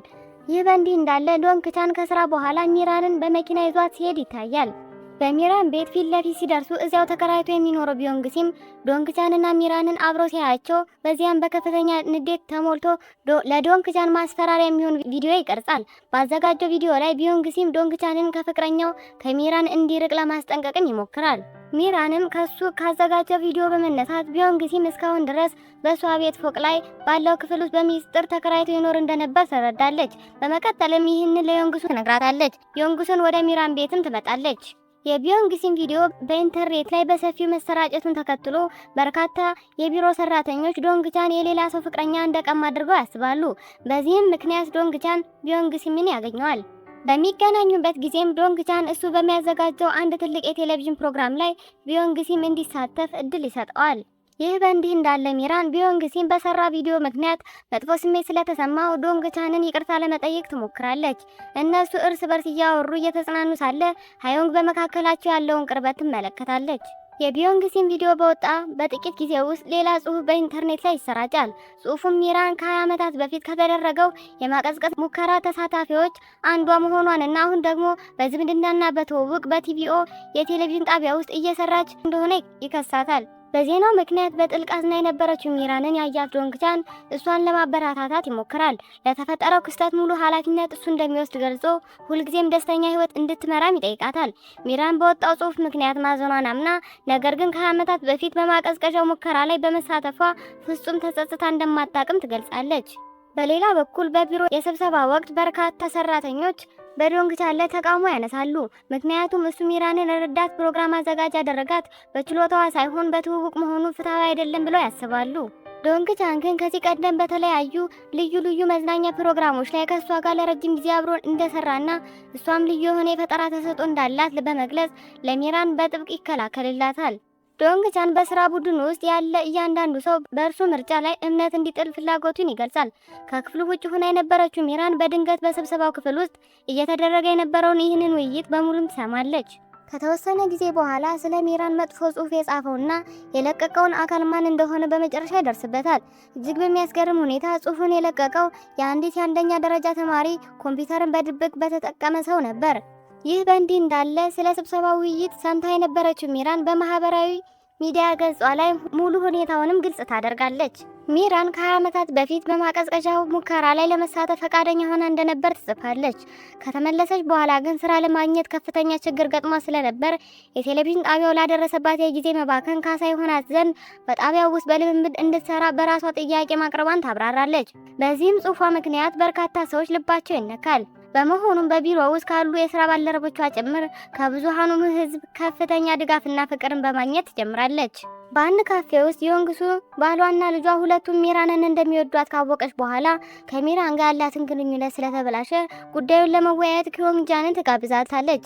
ይህንን የሰማችው ኪዮንግጃ በከፍተኛ ሁኔታ ትገረማለች። እንዲሁም ስለ ሚራን ያንን መጥፎ ጽሑፍ የጻፈችው ዮንግሱ ራሷ ልትሆን እንደምትችልም ትጠረጥራለች። ይህ በእንዲህ እንዳለ ቢዮንግሲም አሁን የሚራን ወላጆችን ለማግኘት ሄዶ የእነሱን ምርቃትና ፈቃድ ይጠይቃል። በመቀጠልም ሚራንን ለማግባት እንዲችል አሁን ያለች ሚስቱን በእርግጠኝነት እንደሚፈታም ያረጋግጥላቸዋል። ይህንን የሰማችው የሚራን እናት በከፍተኛ ሁኔታ ተቆጥታ የእሷ ፈቃድና ምርቃት በፍጹም እንደማትሰጠው ነግራም ታባረዋለች። በቲቪው የቴሌቪዥን ጣቢያ ውስጥ ሃዮንግ ሆን ተብሎ በሚስጥር ተደብቆ ስለነበረው ስለ ሶክዱ ሚስት ሞት መረጃ ይደርሳታል። ይሁን እንጂ በቦታ የነበረው ዶንግቻን ፖሊስ በሶክዱ ሚስት የሞት ግድያ ላይ ጥልቅ ምርመራ እንዲያደርግ ሃዮንግ ዜናውን በስፋት ማስተላለፏን እንድትቀጥልም ይጠይቃታል። በማግስቱ ፕሮፌሰር ሃዋንግ በቤተ ሙከራ ካዝና ውስጥ ደብቀው የነበረውን አንዱን የፈጠራ ግኝታቸውን ያወጣሉ። የማስታወስ ችሎታቸው ሙሉ በሙሉ ስላልተመለሰ ያገኙትን አዲስ ግኝት ለጊቦም ያስረክባሉ። ብዙም ሳይቆይ ፕሮፌሰር ሃዋንግ በማቀዝቀዣ ሳጥን ውስጥ ያለውን የሶክዱን መንታ ያዩታል። በዚህ ጊዜ ያለፉትን ትውስታዎቻቸውን በሙሉ በድንገት ያስታውሳሉ። ይህ በእንዲህ እንዳለ ሶክዱ አሁን ስለ ሚራን ማንነትና በህይወት ያሉት ፕሮፌሰር ሃዋንግ እሷ ቤት ውስጥ ተሸሽገው እንደሚኖሩም ደርሶበታል። ከተወሰነ ጊዜ በኋላ ሚራንና ጄሁ አብረው ሲጨዋወቱ ይታያል። ይህ በድንገት ያየው ዶንግቻን በቅናት ስሜት ይቃጠላል። በመቀጠልም ሁለቱም ተጉዘው ለአጭር እረፍት ወደ አንድ ካፌ ጎራ ይላሉ። ጄሁም እሱ የዮሱንግና የቢዮንግሲም ልጅ መሆኑን ይገልጽላታል። ይህንም ሚራንን በከፍተኛ ሁኔታ ያስደነግጣታል። ወደ ቲቪኦ የቴሌቪዥን ጣቢያ ስትመለስ ሚራን ከሂዮንኪ ጋር ትገናኛለች። እሱም ዶንግቻን በጣም ግትርና ፍጹምነት የሚሻ የፕሮግራም አዘጋጅ መሆኑንና እያንዳንዱ ዝግጅቱ ሁልጊዜ ከፍተኛ ተመልካች እንዲያገኝ እንደሚፈልግም ይነግራታል። በሌላ ስፍራ ዶንግቻን በአሁኑ ሰዓት ከዚህ ቀደም አብሮት ይሰራ ከነበረው ኪምጂ ከተባለ የካሜራ ባለሙያ ጋር ተገናኝቷል። ዶንግቻን በዚህ ጊዜ ኪምጂ በስራ ላይ እያለ ደብቆት ያስቀራቸውን የቀሩትን ቀረጻዎችን ማግኘት አለማግኘቱን ጠይቋል። በዚህ መሃል ሚራን በድንገት የማዞር ስሜት ይሰማታል። በተመሳሳይ ሰዓት ዶንግቻን እሷን በስልክ ማግኘት ቢሞክርም ስላልተሳካለት ወዲያውኑ ወደ ቢሮ ተመልሶ እሷን መፈለግ ይጀምራል። በቢሮ ውስጥም ከተዘዋወረ በኋላ ሚራን በከፍተኛ ትኩሳት ምክንያት በአንድ ሶፋ ላይ ተኝታ ያገኛታል። በዚያን ጊዜም በመጨረሻ ሁለቱም እርስ በርስ ያላቸውን ጥልቅ የፍቅር ስሜትም ይናዘዛሉ። ፕሮፌሰር ሃዋንግ ከአንድ የገበያ መደብር አንዳንድ እቃዎችን ገዝተው ሲመለሱ በድንገት በሶክዱ ሰዎች ተጠልፈው ይያዛሉ። ፕሮፌሰሩን እየተካሄደ ያለውን የማቀዝቀዣ ሙከራ በአስቸኳይ እንዲያቆሙ በሶክዱ ከባድ ዛቻ ይደርስባቸዋል። ሙከራውን ለመቀጠል ከጸኑ ሶክዱ ዶንግቻንንና ሚራንን ወዲያውኑ እንደሚገድላቸውም ይነግራቸዋል። ሶክዱም ንግግሩን ከጨረሰ በኋላ ጥሏቸው ይሄዳል። ይህ በእንዲህ እንዳለ ጂሁ ሚራን የወላጆቹ መፋታት ምክንያት የሆነችው የአባቱ የመጀመሪያ ፍቅር መሆኗን ካወቀ በኋላ በከፍተኛ ሁኔታ ይደነግጣል። በሌላ በኩል በዶንግቻንና በሚራን መካከል ያለው የፍቅር ግንኙነት ከቀን ወደ ቀን ይበልጥ እየቀረበ መጥቷል። አንድ ቀን እሱ ለቀረጻ የሚሆን ቦታ ለመፈተሽ ሚራንን በመኪና ይዟት ይሄዳል። በዚያ በሚጓዙበት መንገድ ላይ አንዱ የዩኒቨርሲቲ መምህር በሚራን ላይ በዩኒቨርሲቲው ታትሞ የሚወጣ ስለ ፍቅር የሚተነትን ድርሰት እንድትጽፍ በመጠየቁ ደስ ይላታል። ከተፈጸመው የአፈናና የዛቻ ክስተት በኋላ ፕሮፌሰር ሃዋንግ በከፍተኛ ፍርሃት ውስጥ ስለወደቁ በድንገት ጊቦምን ከስራ ያባሩታል። እንዲሁም ወደ ቤተ ሙከራው በፍጹም እንዳይመጣም በጥብቅ ይከለክሉታል። በቲቪኦ የቴሌቪዥን ጣቢያ ውስጥ ሃዮንግ በጊቦን መኪና ላይ የደረሰውን የቦምብ ፍንዳታ በአይኗ ለማየት ተቃርባ የነበረችውን የሶክዱን ሚስት የድምጽ ቅጅ ታገኛለች። ብዙም ሳይቆይ ሃዮንግ ወዲያውኑ ስለ ድምጽ ቅጂው ለዶንግቻን ትነግረዋለች። በሌላ በኩል ከስራ ከተባረረ በኋላ የፕሮፌሰር ሃዋንግ ያልተለመደና እንግዳ ጠባይ ያስተዋለው ጊቦም ወዲያውኑ ለዶንግቻን ስልክ ይደውለታል። ዶንግቻን ሆቴል እንደደረሰ ወዲያውኑ ስለ ፕሮፌሰር ሃዋንግ ሁኔታ ምርመራ ለማድረግ ስለፈለገ ሚራንን እሱን እንድትጠብቀው ይጠይቃታል። ዶንግቻን ወደ ቤተ ሙከራው ሲደርስ ፕሮፌሰር ሃዋንግ የማቀዝቀዣ ሳጥኑ የኤሌክትሪክ መስመር ሊያጠፋው ሲሞክር ይመለከታል። የዶንግቻንን መምጣት ያወቁት ፕሮፌሰር ሃዋንግ ምርመራቸው ሙሉ በሙሉ እንደከሸፈና በዚህ ምክንያት ዶንግቻንና ሚራን መደበኛ ህይወት መምራት እንደማይችሉ ይነግሩታል። ይህንን የሰማው ዶንግቻን በፕሮፌሰር ሃዋንግ አቋም ላይ በጥልቅ ያዝናል። በመቀጠልም ፕሮፌሰሩ ምርመራውን እንዳያቆሙና እሱንና ሚራንን እንዲረዳቸው ተስፋ እንደሚያደርግ ይገልጽላቸዋል። ዶንግቻን በተስፋ መቁረጥ ውስጥ ሆኖ ወደ ሆቴል ክፍሉ ከተመለሰ በኋላ ለሚራን መደበኛ ህይወት መምራት እንደማይችሉ ይነግራታል። ይህንን የሰማችው ሚራን ዶንግቻንን ለማረጋጋት ትሞክራለች። እንዲሁም እሱ ሁሌ ደስተኛ ሆኖ እንዲኖር እንደምትፈልግም ትነግረዋለች። ፕሮፌሰር ሃዋንግ በመጨረሻ ወደ ሚራን ቤት ይመለሳሉ። በዚያም ናምቴ ለበሽታ ፈውስ እስኪያገኝ ድረስ በማቀዝቀዣ ሳጥን ውስጥ እንዲገባ ለማሳመን ይሞክራሉ። ሆኖም ግን ናምቴ ይህን ውሳኔ ከቤተሰቦቹ ስለሚያርቀውና በጥልቅ ስለሚያሳዝነው ጥያቄውን ውድቅ ያደርገዋል። ፕሮፌሰር ሃዋንግ ራሳቸው ቤተሰብ ኑሯቸው ስለማያውቅ የቤተሰብ ፍቅር ስሜት ምን እንደሆነ ሊረዱ እንደማይችሉ ይናገራሉ። በዚያን ጊዜ በድንገት ናምቴ ፕሮፌሰር ሃዋንግን አቅፎ ከእንግዲህ በኋላ እሱ ለፕሮፌሰሩ ቤተሰብ እንደሚሆናቸውም ይነግራቸዋል። ከጥቂት ቀናት በኋላ ጂሁ በቲቪኦ የቴሌቪዥን ጣቢያ ቢሮ ውስጥ የልምምድ የኢንተርንሺፕ ስራ ይጀምራል። ጂሁ በጣቢያው ውስጥ መስራት መጀመሩን ያወቀው ዶንግቻን ሚራንን ሁልጊዜ ከሷ አጠገብ ለማቆየት ከፍተኛ ጥረት ያደርጋል። ይህ በእንዲህ እንዳለ ሶግዱ ስለሚስቱ ሞት የሚተላለፈውን የዜና ስርጭት እንዲያስቆምለት ሆንግሱን ግን ያገኘዋል። የራሱ የፖለቲካ ህይወት እንዲበላሽበት የማይፈልገው ሆንግሱ በመጨረሻም በሶግዱ ጥያቄም ይስማማል። በሌላ በኩል በጂሁ ቀንቶ የነበረው ዶንግቻን በሚራን ጨምሮ በማንኛውም ሴት የስራ ባልደረቦቹ አጠገብ እንዳይጠጋ እርቀቱን እንዲጠብቅ በጥብቅ ይነግረዋል። በመቀጠልም ጂሁ ከሂዮንኪ ጋር በመሆን ብዙ ነገሮችንም እንዲማር ያዘዋል። ብዙም ሳይቆይ ዶንግቻን ሚራንን በአንድ ክፍል ውስጥ ብቻቸውን እንዲሆኑ ይጋብዛታል። ነገር ግን በድንገት ሂዮንኪ ወደ ክፍሉ ሲገባ ሁለቱም ተደብቀው ለመቆየት ይገደዳሉ። ሂዮንኪ ወደ ሌላ የኬብል ቴሌቪዥን ጣቢያ ለመዛወር ከአንድ የጣቢያው ሰው ጋር በስልክ ሲወያይ ይሰማል። የኬብል ቴሌቪዥኑ ዳይሬክተር የሂዮንኪን ጥያቄ ውድቅ ስላደረገው ሂዮንኪ በንዴት እኔ እኮ ከዶንግቻን የተበለጠ ትልቅ ስልጣንና ኃይል አለኝ በማለት ሲያጉረመርም ይሰማል። ይህንን ንግግር በሙሉ የሰማው ዶንግቻን በሂዮንኪ ላይ በከፍተኛ ሁኔታም ይቆጣል። በሌላ አጋጣሚ ዶንግቻን ወደ ቴሌቪዥን ጣቢያው የመጣው ታናሽ ወንድሙ ዶንግሲንግ ያገኘዋል። ዶንግሲንግ እህታቸው ዶንግጁ ከወደደችው ወንድ ጋር አብራ ለመኖር ስለመረጠች የእናቷን ጌጣጌጥ ሰርቃ ከቤት እንደኮበለለችና ወደ ቤት መመለስ እንደማትፈልግ ይነግረዋል። በከፍተኛ ሁኔታ የተናደደው ዶንግቻን ወዲያውኑ ዶንግጁን በፍለጋ ሄዶ ወደ ቤት እንድትመለስ ይነግራታል። እሷ መጀመሪያ ላይ ጥያቄውን ውድቅ ብታደርግም አብሯት ያለው ፍቅረኛዋ ከታላቅ ወንድሟ ጋር ወደ ቤት እንድትመለስን ከነገራት በኋላ ወዲያውኑ ሀሳቧን ትቀይራለች። በቴሌቪዥን ጣቢያ ውስጥ ቢዮንግሲም ለአዲሱ የልዩ ልዩ መዝናኛ ፕሮግራም የሚሆን ስክሪፕት ለመውሰድ ወደ ሚራን ይመጣል። እንደገና ወደ እሷ ለመቅረብ የሚሞክረው ቢዮንግሲም በድጋሚም ውድቅ ታደርገዋለች። ቢዮንግሲም ስክሪፕቱን ከወሰደ በኋላ በጣቢያው ውስጥ በልምምድ ላይ የሚገኘውን ልጁን ጂሁን አግኝቶት ለማነጋገር ይሞክራል። ጂሁ ግን አባቱ አሁንም ሚራንን በመውደዱ በጥልቅ እንደተከፋበትና እንደሚያፍርበትም ገልጾ ወዲያውኑ ጥሎት ይሄዳል። ከስራ ከወጡ በኋላ ሚራንና ዶንግቻን ከታናሽ ወንድሟ ከናምቴ ጋር በመሆን ለዴት ይወጣሉ። ሚራን በውስጧ የምትወደው ሰው ታናሽ ወንድሟ ናምቴን በቅርብ እንዲያውቀውና እንዲቀራረብ በጥልቅ ትመኛለች። ከዚያም ሁሉም አብረው የበረዶ ላይ መንሸራተት ጨዋታ በመጫወት አስደሳች ጊዜ ያሳልፋሉ። ዶንግቻን ወደ ቤት ሲመለስ ዶንግጁ ከፍቅረኛዋ ጋር እንዳትሆን ስለተከለከለች በከፍተኛ ሁኔታ ሰክራ ያገኛታል። በመቀጠልም ዶንግቻን ለዶንግጁ እሷ ለቤተሰቦቿ በጣም ውድ እንደሆነችና እሷ ከቤተሰቧ ለመለያየት የሚሞክር ወንድ በፍጹም ጥሩ ሰው እንዳልሆነ ነግሮ ያጽናናታል። ከጥቂት ቀናት በኋላ ጎጎ 99 ለተሰኘው አዲስ የመዝናኛ ፕሮግራም የመጀመሪያ ፊልም ቀረጻ ተጀመረ። ሁሉም የፕሮግራሙ ተሳታፊዎችና የስራ ባልደረቦች በአንድ አውቶቡስ ተጭነው በጋራ ወደ ቀረጻ ቦታ ያመራሉ። ዶንግቻን ወንድሙ ዶንግሲንግና ኪዮንጃንን በፕሮግራሙ ተሳታፊ እንዲሆኑ ጋብዟቸው ነበር። በሌላ በኩል ዶንግጁ የዶንግቻንን ምክር ከሰማች በኋላ ሙሉ በሙሉ መልኳንና አለባበሷን ያስተካከለች ሲሆን መጠጥ መጠጣት አቁማለች። ቀረጻው ቦታ ሲደርሱ ሁሉም ሰዎች በተለያዩ ጨዋታዎች እየተሳተፉ በጋራ ተደሰቱ። ምሽት ሲሆን ዶንግቻ በድንገት ሂዮንኪና ኪዮንጃን አብረው በሚስጥር ሲጫወቱ ይመለከታል። ከዚያ በኋላ ብዙም ሳይቆይ በዚያኑ ምሽት እንቅልፍ እምቢ ስላለው ሚራንን ለማግኘት ይሄዳል። ይህ በእንዲህ እንዳለ ሃዮንግ የኦንሱን ግሩፕ መሪ ከሆነው ከሐሰተኛው ሶግዱ ጋር ስብሰባ ስታደርግ ትታያለች። በውይይቱ ላይም ሃዮንግ የእሱ እውነተኛ ማንነት አስቀድማ እንደደረሰችበት ይፋ ታደርጋለች። ከ20 ዓመታት በፊት የኦንሰን ግሩፕ እውነተኛ መሪ ሶግዱ ስልጣን በይፋ ከመረከቡ በፊት በራሱ መንታ ወንድም ህዮንዱ በሚመሩ የወንጀለኞች ቡድን ከባድ ጥቃት ደርሶበት ነበር። የእውነተኛው ሶግዱ አካል በማቀዝቀዣ ሳጥን ውስጥ እንዲቀዘቅዝ ካደረገ በኋላ መንታ ወንድሙ ህዮንዱ ራሱን ሶግዱ አስመስሎ በመቅረብ የኦንሰን ግሩፕ በበላይነት መምራት ጀምሯል።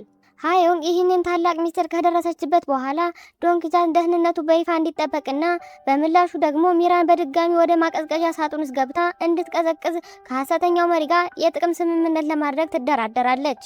በማግስቱ ቢዮንግሲም ለመዝናኛ ፕሮግራሙ ቀረጻ ያደርጋል። ከቀረጻው በኋላ ዶንግቻንን አግኝቶ ሚራን ጋር ስላለው የፍቅር ግንኙነት ጠይቀዋል። ዶንግቻን ግን ለሴቶች ምንም አይነት ፍላጎት እንደሌለው በመግለጽ በጥንቃቄና በቀላል መንገድ ይመልስለታል። ብዙም ሳይቆይ ዶንግቻን ከዓመታት በፊት የተደረገውን የማቀዝቀዝ ሙከራ ሙሉ ቪዲዮ ቀረጻ አግኝቶ እያንዳንዱን ቪዲዮ አንድ በአንድ መፈተሽ ይጀምራል። በተመሳሳይ ሰዓት እውነተኛው ሶግዱ ለመፈለግ ሂወንዱ ወደ ፕሮፌሰር ሃዋንግ ቤተ ሙከራ ያመራል። ሆኖም ግን እውነተኛው ሶግዱን ከማቀዝቀዣ ሳጥን ውስጥ ወጥቶ በሚስጥር በሌላ ስፍራ የሕክምና ክትትል እየተደረገለት ስለነበር ሂወንዱ እና ሰዎቹ ሊያገኙት አልቻሉም። በመንገድ ላይ እየተጓዘ የነበረው ዶንግቻን በድንገት የልብ ምቱ መዛባት እንደጀመረ ያስተውላል። በሌላ ስፍራ ደግሞ ፕሮፌሰር ሃዋንግ ምርምሩ እንዲቀጥል ለመርዳት የተመለሰው ጂቦም በክራዮንስ ላይ አዲስ አደገኛ የሆነ የጂን ሚውቴሽን ያስተውላል። በመሆኑም ሁኔታውን በአስቸኳይ እንዲፈትሹለት ወደ ፕሮፌሰር ሃዋንግ ስልክ ይደውላል። ነገር ግን ፕሮፌሰር ሃዋንግ በዚያ ሰዓት ከኪዮንዱ ጋር ስለነበሩ ጊቦን በሚስጥር ኮድ መልእክት ያስተላልፉለታል። ይህ በእንዲህ እንዳለ የዶንግቻን የልብ ህመም ይበልጥ እየበረታ መጥቶ በመጨረሻ ራሱን ስቶ ይወድቃል። በሌላ በኩል ሂወንዱ ፕሮፌሰር ሃዋንግን ሙሉ በሙሉ ለመግደል በጥልቀት ቢፈልግም ሃዋንግ ጋር በገባው የስምምነት ውል ሊገላቸው አልቻለም። በዚህ ነገር የተበሳጨው ሂወንዱ የእውነተኛው ሶግዱን ቦታ ፈልጋ እንድታገኝለት ሃዋንግን ያስገድዳታል። ሆስፒታል ውስጥ ዶንግቻን ወዲያውኑ የአስቸኳይ ጊዜ ሕክምና ይደረግለታል። በቦታው የነበረው ጊቦም ይህ አደገኛ የህመም ምልክት በ48 ሰዓት ውስጥ እንደገና እንደሚቀሰቀስና እስከዚያም ሰዓት ድረስ አሁን የሚሰጠው የሕክምና መድኃኒት ዶንግቻንን ሊረዳው እንደማይችል ያብራራል። ይህ የህመም ምልክት ህይወታቸውን እንዳያጠፋ መከላከያ ቀመሩ የሚያውቁት ብቸኛው ሰውም ፕሮፌሰር ሃዋን ብቻ ናቸው። ሆኖም ግን ፕሮፌሰሩን በስልክም ጨምሮ በምንም መንገድ ማግኘት አልተቻለም። ምክንያቱም በድንገት ተጠልፈው ጠፍተዋል። የዶንግቻን ጤናም ከቀን ወደ ቀን እየተዳከመ መምጣቱን ያየው ሃዋን በከፍተኛ ሁኔታ ተጨንቃለች። በዚህም ምክንያት በጊቦን በኩል ስለ እውነተኛው ሶግዱ አሁንና ወቅታዊ መረጃዎችን ለማግኘትም ጥረት ታደርጋለች። በቤት ውስጥ ሚራን በትክክል ተመሳሳይ የሆነውን የልብ ህመም ምልክት ማስተናገድ ጀምራለች። በዚህም መሀል ስለ ፍቅር የሚተነትነውን የዩኒቨርሲቲ ድርሰት መጻፏን ትቀጥላለች። ድርሰቱ ገና ሳይጠነቀቅ በድንገት ስለ ዶንግቻን ትዝ ይላታል። እሱን ለማግኘትም ወዲያው ትወጣለች። በተመሳሳይ ቅጽበት ዶንግቻንም እሷን ለመጠየቅ በሚራን ቤት ፊት ለፊት ደርሶ ነበር። ከዚያም ሁለቱ አብረው ጥቂት ጊዜ ያሳልፋሉ። ሚራን በማቀዝቀዝ ሙከራው የጎንዮሽ ጉዳት ምክንያት በወጣትነት መሞት እንደማትፈልግና በህይወቷ ብዙ ነገሮችን ማከናወን እንደምትሻም ትገልጻለች። ዶንግቻንም እሷን ለማረጋጋት በጥብቅ ይሞክራል። እንዲሁም ለወደፊት ለረጅም ዘመናት አብረው በደስታ እንደሚኖሩን በእርግጠኝነትም ቃል ይገባላታል። በሌላ ስፍራ ሃዋንግ ስለ ፕሮፌሰር ሃዋንግ ጉዳይ ለማወያየት ወደ ሂወንዱ ትመለሳለች። ያለ ፕሮፌሰር ሃዋንግ እርዳታ ዶንግቻንን ማዳን እንደማትችል ስታውቅ ሙሉ በሙሉ ተጨንቃ ትታያለች። በዚህም ምክንያት ሂወንዱ እቅድ ከመስማማት ውጭ ሌላ ምንም አይነት አማራጭ መንገድ የላትም። በማግስቱ የእውነተኛው ሶግዱ ልጅ ጁንው ለአባቱ የደም ልገሳ ለማድረግ ወደ ኮሪያ ይመለሳል። በመንገድ ላይ ያሉ መርማሪ ያንግ ሃዋንግና ሂወንዱ በሚስጥር በጋራ እየሰሩ መሆናቸውን በምርመራ ላይ እንዳለ በስልክ ለዶንግቻን ይነግረዋል። በድንገት አንድ ያልታወቀ መኪና ጁኑን የጫነውን የዶንግቻንን መኪና መንገድ ለመዝጋት ይሞክራል። ይህንን ያየው መርማሪ ያንግ እርዳታ ለመስጠት በአስቸኳይ ሲደርስ ዶንግቻንና ጁኑ እውነተኛውን ሶግዱን ለማግኘት መንገዳቸውን ይቀጥላሉ። ወደ ፈለጉት ቦታም ሲደርሱ እውነተኛው ሶግዱ አሁንም በጽኑ ሕክምና ክትትል ላይ እንዳለ ይታያል። የልጁን መድረስ ተከትሎም የደም ልገሳው ወዲያውኑ ሊከናወን ችሏል። ይህ በእንዲህ እንዳለም ጁኑ አድርሶ ሊመለስ የነበረው ዶንግቻን የማቀዝቀዣ ሙከራ የጎንዮሽ ጉዳት በሰውነቱ ላይ እንደገና ማስተናገድ ይጀምራል። በዚህም ምክንያት እሱ ከሂወንዱ ጋር ተገናኝቶ ፕሮፌሰር ሃዋንግን መጀመሪያ የምትፈታ ከሆነ የእውነተኛው ሶግዱን መደበቂያ ቦታ እነግርሃለሁ የሚል ቅድመ ሁኔታ ይቀያየራል። በማግስቱ ዶንግቻን ሆንግሱን ፕሮፌሰር ሃዋንግን ለመደበቅ በወጣው በህንዱ እቅድ ውስጥ እጁ እንዳለበትና እንደሌለበት ለማረጋገጥ እሱን ለመጠየቅ ይሄዳል። ጥቂት ጥያቄዎችን ካቀረበለት በኋላ ሆንግሱ ስለ ሂወንዱ ምስጢራዊ ሴራ ምንም የሚያውቀው ነገር እንደሌለ ይረዳል። በሌላ በኩል ዮሱን ከልጇ ከጂሁ ጋር የፍቅር ግንኙነት እንዳትመሰረት ለሚራን ልትነግራት ትሞክራለች። ሚራንም ፍቅረኛ ስላላት ምንም አይነት ስጋት ሊገባት እንደማይችል ትነግራታለች። በተመሳሳይ ሰዓት ሂወንኪ ስለ ሚራን ያንን መጥፎ ጽሑፍ በኢንተርኔት ላይ የለቀቀውን ሰው የአይፒ አድራሻ ደርሶበት ይመጣል። የጽሑፉ መነሻ የዮሱንግ ቡና ቤት ሆኖም ይገኛል። በቤተ ሙከራ ውስጥ ጊቦን ሚራን እና ዶንግቻን እየተሰቃዩበት ያለውን የጎንዮሽ ጉዳት ሙሉ በሙሉ የሚያስወግድ መድኃኒት ለማዘጋጀት ሌት ከቀን ስራው ይቀጥሏል። ይህ በእንዲህ እንዳለም ዶንግቻን አሁን ከሃዮን ጋር ተገናኝቶ ለምን ከሂወንዱ ጋር የጥቅም ስምምነት እንዳደረገችም ይጠይቃታል። እሷም ዶንግቻን በሚወዳት ሴት የመክዳት ስቃይ ምን ያህል እንደሆነ እንዲሰማው ለማድረግ ስትል ሚራን በድጋሚ በማቀዝቀዣ ሳጥን ውስጥ ገብታ እንድትቀዛቅዝ ብቻ ትፈልግ እንደነበረም ታብራራለች። ከዶንግቻን ጋር ከተነጋገረች በኋላ ሃዮን ወዲያውኑ ሂወንዱን ስልክ በመደወል ፕሮፌሰር ሃዋንን በአስቸኳይ እንዲፈታው ትጠይቃለች። ካልሆነ ግን የእሱን እውነተኛ ማንነት እንደምታስተላልፈውም ትዝታለች። ሂወንዱ ግን በመካከላቸው የተደረገውን ሚስጥራዊ ስምምነት የሚገልጽ የድምጽ ቅጂ በእጁ እንዳለና ይህ ከተለቀቀ የእሷ የስራ ህይወትም ሙሉ በሙሉ እንደሚጠፋም ይመልስላታል። በሚያሳዝን ሁኔታም በዚህ ምክንያት ሃዮንግ ምንም ነገር ማድረግ ሳትችል ትቀራለች።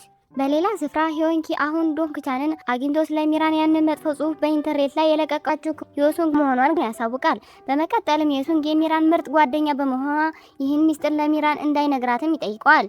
በስራ እረፍት ሰዓት ሂወንኪ ፍቅረኛ የሆነችውን ኪዮንጃን አግኝቶ ስለ ጽሑፉ አቅራቢም ይነግራታል። ብዙም ሳይቆይ ከኪዮንግሱ የስልክ ጥሪ የደረሳት ኪዮንግጃ በሰራችው ክፉ ስራ ምክንያት በዮሱንግስ ላይ በከፍተኛ ሁኔታ ትቆጣለች። ይህ በእንዲህ እንዳለ ሃዮንግ በዶንግቻን ላይ ባደረገችው ነገር አሁንም የጥፋተኝነት ስሜት ስላደረባት ሂወንዱ እሱን ለማስወገድ ስላቀደ ጊቦን በአሁኑ ሰዓት በአደገኛ ሁኔታ ላይ እንዳለ ለዶንግቻን ትነግሯለች። ይህንን የሰማው ዶንግቻን ጊቦንን ከአደጋው ለማዳን ወዲያውኑ ወደ መርማሪ ያንግ ስልክ ይደውላል። በተመሳሳይ ሰዓት ጊቦን በቤተ ሙከራ ውስጥ ከሚራን ጋር በመሆን አሁንም ምርምሩን እያካሄደ ነው። ከቤተ ሙከራው ውጭ አንድ ሚስጥራዊ ሰው መሳሪያ ይዞ ብቅ ይላል። እንደ እድል ሆኖ ግን ሰውየው ወደ ቤተ ሙከራው ከመግባቱ በፊት መርማሪ ያንግና ሰዎቹ ፈጥነው በመድረስ ያንን አደገኛ የወንጀል ድርጊት መከላከል ይሳካላቸዋል። ሚራን በቤተ ሙከራ ውስጥ ያሉትን መጽሐፍ ስትፈትሽ በድንገት ፕሮፌሰር ሃዋንግ በሚስጥር ኮድ የጻፉትን አንድ መጽሐፍ ታገኛለች። በዚህ መጽሐፍ እርዳታ ጊቦን በመጨረሻ ዶንግቻንና ሚራንን ከጎንዮሽ ጉዳቱን ለሚፈውሳቸው መድኃኒት ማዘጋጀት ይሳካለታል። መድኃኒቱ በሰው ላይ መሞከር ስላለበት ሚራን ለመድኃኒት መሞከሪያነት በራሷ ፈቃድ ራሷን ታቀርባለች። እንደ እድል ሆኖ ግን መድኃኒቱ የጎንዮሽ ጉዳቱን ለመቀነስ በእርግጥም ውጤታማ ሆኖ ይገኛል። በዚህ ምክንያት ዶንግቻን አሁን መድኃኒቱን ወስዶ በጥሩ ጤንነት ላይ ይታያል። መድኃኒቱ ቢያገኝም እንኳን ሁለቱም የሰውነታቸው ሙቀት እንዳይጨምር አሁንም በጥንቃቄ መንቀሳቀስ ይኖርባቸዋል። ጊዜያት አልፈው አሁን ጎጎ 99 የተሰኘው አዲሱ የመዝናኛ ፕሮግራም በቴሌቪዥን ለመጀመሪያ ጊዜ ለሚተላለፍ በሰዓት ደረሰ። ሆኖም ግን ዶንግቻን በድንገት የመዝናኛው ፕሮግራም በመቀየር ከ20 ዓመታት በፊት የተካሄደውን የሙከራ የመጀመሪያ ቀረጻ በቴሌቪዥን ላይ በቀጥታ ያስተላልፈዋል። ከዚህ ቀረጻ ላይም በፕሮፌሰር ሃዋንግ ላይ ያጋጠመውን የመኪና አደጋ ከመከሰቱ በፊት ፕሮፌሰር ሃዋንግና በሂወንዱ መካከል የተደረገውን ሚስጥራዊ የዛቻ ውይይት በመጨረሻ ለህዝብ ይፋ ሆኖ ይጋለጣል። በድምጽ ካሴቱ ላይ እውነተኛው ሶስቱ ከኮማ መንቃቱን የሚያረጋግጥ የራሱ ምስክርነት ተካቶበት ነበር። በዚህ አስደናቂ ስርጭት ምክንያት ሂወንዱ በኡንሰን ኩባንያ ውስጥ ዋና ስራ አስፈጻሚ ለመሆን ሲል የእውነተኛውን ሶክሩ ማንነት በሐሰት ተጠቅሞ ሲቀጥፍ እንደነበር መላው ህዝብም ይደርስበታል። ዶንግቻን ይህንን ታላቅ ሚስጥር በቴሌቪዥን ካስተላለፈ ከጥቂት ቀናት በኋላ የእሱ ቤተሰብ ምግብ ቤት እሱን ቃለ መጠይቅ ለማድረግ በፈለጉ በርካታ ጋዜጠኞች በድጋሚ ይጨናነቃል። ይህ በእንዲህ እንዳለ ዶንግቻን የግልና የማህበራዊ ችግሮችን ለማጋለጥ የቴሌቪዥን ጣቢያውን በመጠቀሙ ምክንያት ከጣቢያው ከፍተኛ ባለስልጣናት ጋር ለመወያየት ይገደዳል። አሁን ሆሱንግ እና ሂወንኪ ከ20 ዓመታት በፊት የነበረውን የሙከራ ወንጀል ደብቀው ለመያዝ ጥረት በማድረጋቸው ምክንያት በህግ ሊጣሩ ስለሆነ በከፍተኛ ፍርሃት ውስጥ ወድቀዋል። በኡንሰን ኩባንያ ውስጥ ዶንግቻን ቀደም ሲል ካደረገው የቪዲዮ ስርጭት በኋላ ድንገተኛ ቦርድ ስብሰባ ተጠራ። ሂወንዱ እንደ መሪነቱ መጠን እውነተኛው ሂወንዱ በማቀዝቀዣ ሳጥን ውስጥ እንዳለና እሱ ራሱ እውነተኛው ሶክዱ እንደሆነ የቦርድ ዳይሬክተሮችን ለማሳመን ይሞክራል። ብዙም ሳይቆይ እውነተኛው ሶክዱ በድንገት ወደ ስብሰባው ክፍል በመግባት ሁሉንም ሰው ያስደነግጣል። የቦርዱ አባላት ግን መንታዎቹን ለይተው ማወቅ አልቻሉም። በመጨረሻም አንደኛው አንጋፋ ጠበቃ ከሶክዱና ከሂወንዱ ሟች አባት የተላለፈ አንድ በጣም አስፈላጊ ሚስጥራዊ መልእክት እንዲናገሩ ይጠይቃቸዋል። እውነተኛው ሶክዱ ለዚህ ጥያቄ በቀላሉ መልስ መስጠት የቻለ ሲሆን ሂወንዱ በመጨረሻም በግድያ ሙከራ ወንጀል በፖሊስ ቁጥጥር ስር ውሎ ይታሰራል። በሌላ በኩል ፕሮፌሰር ሃዋንግ በመጨረሻም በሰላም ተመልሰዋል። ሃዋንግ ደግሞ ከሂወንዱ ጋር በነበረው ሚስጥራዊ ተሳትፎ ምክንያት በህግ ምርመራ ይደረግበታል። ሃዋንግ ዶንግቻን በዚያን ጊዜ በሙከራው ላይ እንዲሳተፍ በመፈቀዷ እሷን በጥልቀት እንደምትጸጸትም ትገልጻለች። በወህኒ ቤት ውስጥ በቁጥጥር ስር የዋለው ሂወንዱ ይህንን ሁሉ የወንጀል ስራ የፈጸመው በሶክዱ ስኬታማነት ላይ በነበረው ከፍተኛ የቅናት ስሜት የተነሳ እንደሆነ ይገልጻል። እውነተኛው ሶክዱ የእሱን አይነት ብዙም የማይገኝ የደም አይነት ለጋሽ ለማግኘት እድሉ ጠባብ ስለነበር ከብዙ አስርት ዓመታት በፊት ሙሉ በሙሉ ሊወገድ እንደሚችል ያስባል። ሆኖም ግን በዶንግቻን በድንገት መምጣት ምክንያት እቅዱ በሙሉ ሊከሽፍ ችሏል። ከተወሰነ ጊዜ በኋላ ዶንግቻን እንደተለመደው ወደ ስራ ተመለሰ። ሆኖም ግን አሁን ሁልጊዜ አብረው በሆኑ ቁጥር ማንኛውም ነገር ሚራንን ደጋግሞ ስለሚጠይቃት ሁኔታው እሷን ለማሰልቸት ይጀምራል። ብዙም ሳይቆይ ዶንግቻን ከቴሌቪዥን ጣቢያው ስራ በገንዛ ፈቃዱ የለቀቀ ሲሆን አዲስ የዩቲዩብ ቻናል ለመጀመርም አቅዷል። የዩቲዩብ ቻናሉን በጋራ እንዲከፍቱ ሚራንን ቢጠይቃትም እሷ ግን ጥያቄውን ውድቅ ታደርገዋለች። ዶንግቻን ስራውን ለመልቀቅ ከመረጠ በኋላ ቀደም ሲል ስራ ለመቀየር አቅዶ የነበረ ሂዮንጊ በመጨረሻም ሀሳቡን በመተው በቲቪኦ የቴሌቪዥን ጣቢያ ውስጥ መስራቱን ይቀጥላል። ጊዜያት አልፈው ጎጎ 99 የተሰኘው አዲሱ የመዝናኛ ፕሮግራም በመጨረሻም በቴሌቪዥን ተለቀቀ። በፕሮግራሙ ቀረጻ ላይ የተሳተፉ ሰዎች በሙሉ በቴሌቪዥን መስኮት ላይ ራሳቸው በማየታቸው በከፍተኛ ሁኔታ ተደሰቱ። ይህ በእንዲህ እንዳለ በፕሮግራም ላይ ለአጭር ቅጽበት ብቻ ብቅ ያለው ቢዮንግሲም ለፕሮግራሙ ሰራተኞች ስልክ በመደወል ቅሬታውን ያሰማል። የመዝናኛ ፕሮግራሙ ተወዳጅ ሆኖ ከፍተኛ ተመልካች ማግኘቱ ችሏል። ዶንግቻን ስራ በመሆኑ ምክንያት የቤተሰቡ ኢኮኖሚ ይበልጥ እየተዳከመ የመጣ ቢሆንም እሱ በቤተሰቡ ውስጥ በመቀመጥ በጣም ስለሰለቸው በድንገት ወደ ቲቪኦ የቴሌቪዥን ጣቢያ በመምጣት ሂዮንጊን በድንገት ያስደነግጠዋል። በዚያ ቦታ ላይ ያለ ዶንግቻን ሚራንና ጄሁ አብረው ሲጨዋወቱ ይመለከታል። ይህም እንደገና በቅናት ስሜት እንዲበሳጭ ያደርገዋል። ወደ ዶንግቻን ቤተሰቦች ቤት ስንመለስ መኖሪያ ቤታቸው ሊታደስ ስለሆነ እስካሁን የሚኖርበት ቦታ እቅድ ከሌለው ከዶንግቻን በስተቀር ሁሉም የቤተሰብ አባላት ለጊዜው በሌላ ስፍራ ለመኖር እቅድ አውጥተዋል። ከጥቂት ቀናት በኋላ ዶንግቻን በቲቪኦ የቴሌቪዥን ጣቢያ ውስጥ ዳይሬክተር እንዲሆን የስራ ግብዣም ይደርሰዋል። ሆኖም ግን እሱ ሙሉ በሙሉ ነፃ ህይወት መኖር ስለሚፈልግ የቀረበለትን የስራ እድል ውድቅ ያደርጋል። ያጋጠሙት ነገሮች ሁሉ የጥፋተኝነትና የኃላፊነት ስሜት የተሰማት ሂዮንግ ከስራዋ ለመልቀቅ ታቅዳለች። በሌላ በኩል ሂዮንግሱና ቢዮንግሲም በመጨረሻም ይፋታሉ። ብዙም ሳይቆይ ኩንጃና ዮሱንግ ስላስአፈችው መጥፎ ጽሑፍ ለመወያየት ወደ ዮሱንግ ቡና ቤት ትመጣለች። ከኩንጂ ጋር ሰማችው ዜና በከፍተኛ ሁኔታ ትደነግጣለች። እሷም ከሚራን ጋር ያላትን የቆየ ጓደኝነት በፍጹም አሳልፋ እንደማትከዳትም ታብራራለች። የዶንግቻን ቤተሰብ ቤት ሊታደስ በመሆኑ ምክንያት እሱ በመጨረሻ ለአንድ ሳምንት ያህል በሚራን ቤት የጣሪያ ክፍል ውስጥ ለመኖር ይገደዳል። እዚያ ያገኘው ፕሮፌሰር ሃዋንግ በቅርቡ እሱና ሚራን ሙሉ በሙሉ መደበኛ ህይወት መምራት እንደሚችሉም ይነግረዋል። የማስታወስ ችሎታው ሙሉ በሙሉ የተመለሰው ፕሮፌሰር ሃዋንግ የሰውነታቸው ሙቀት ወደ መደበኛው ደረጃ ለመመለስ ሲሉ የማቀዝቀዝ ሙከራ ሙሉ በሙሉ ስኬታማ እንደሚሆን ያብራራል። ዶንግቻን በሚራን ቤት የጣሪያ ክፍል ውስጥ መኖር ከጀመረ በኋላ እሱን በቀላሉ ለማግኘትም ትችላለች። ሆኖም ግን ብቻቸውን አብረው መሆን የሰውነት ሙቀታቸውን ስለሚጨምረው ረዘም ላለ ጊዜ አብረው ማውራት እንዲችሉ የማቀዝቀዝ ክፍል ወዳለው ሳሙና ለመሄድ ይወስናሉ። በማግስቱ ዶንግቻን ወደ ቴሌቪዥን ጣቢያ ሲመለስ ይታያል። በመሆኑም ሆንግሱንግ ለእሱ አዲስ ስራ ለመስጠት ያቅዳል። ነገር ግን የራሱ ስልጣንና ቦታ እንደገና እንዳይዳፈር የፈራው ሂዮንጊ ይህንን ሀሳብ ወዲያውኑ ይቃወማል። በሌላ በኩል ዶንግቻን በአሁን ሰዓት ከካሜራ ባለሙያው ኪም ጂን ጋር በመሆን አዲስ የዩቲዩብ ቻናል እንዲከፍት እየረዳው ነው። በዚያን ጊዜ ኪም ጂ ከ20 ዓመታት በፊት ዶንግቻን በማቀዝቀዣ ሙከራ ምክንያት በጠፋበት ወቅት ሂዮንግ እሱን ይዛ ወደ ፖሊስ ጣቢያ በመሄድ የዶንግቻን መጥፋት ለማመልከት ጥረት አድርጋ እንደነበር ሚስጥሩን ይገልጽለታል። ሆኖም ግን ያኔ ወደ ትልቅ የወንጀል ጣጣ በመግባት በመፍራታቸው ምክንያት ማንም ሰው ሊረዳቸው አልደፈረም ነበር።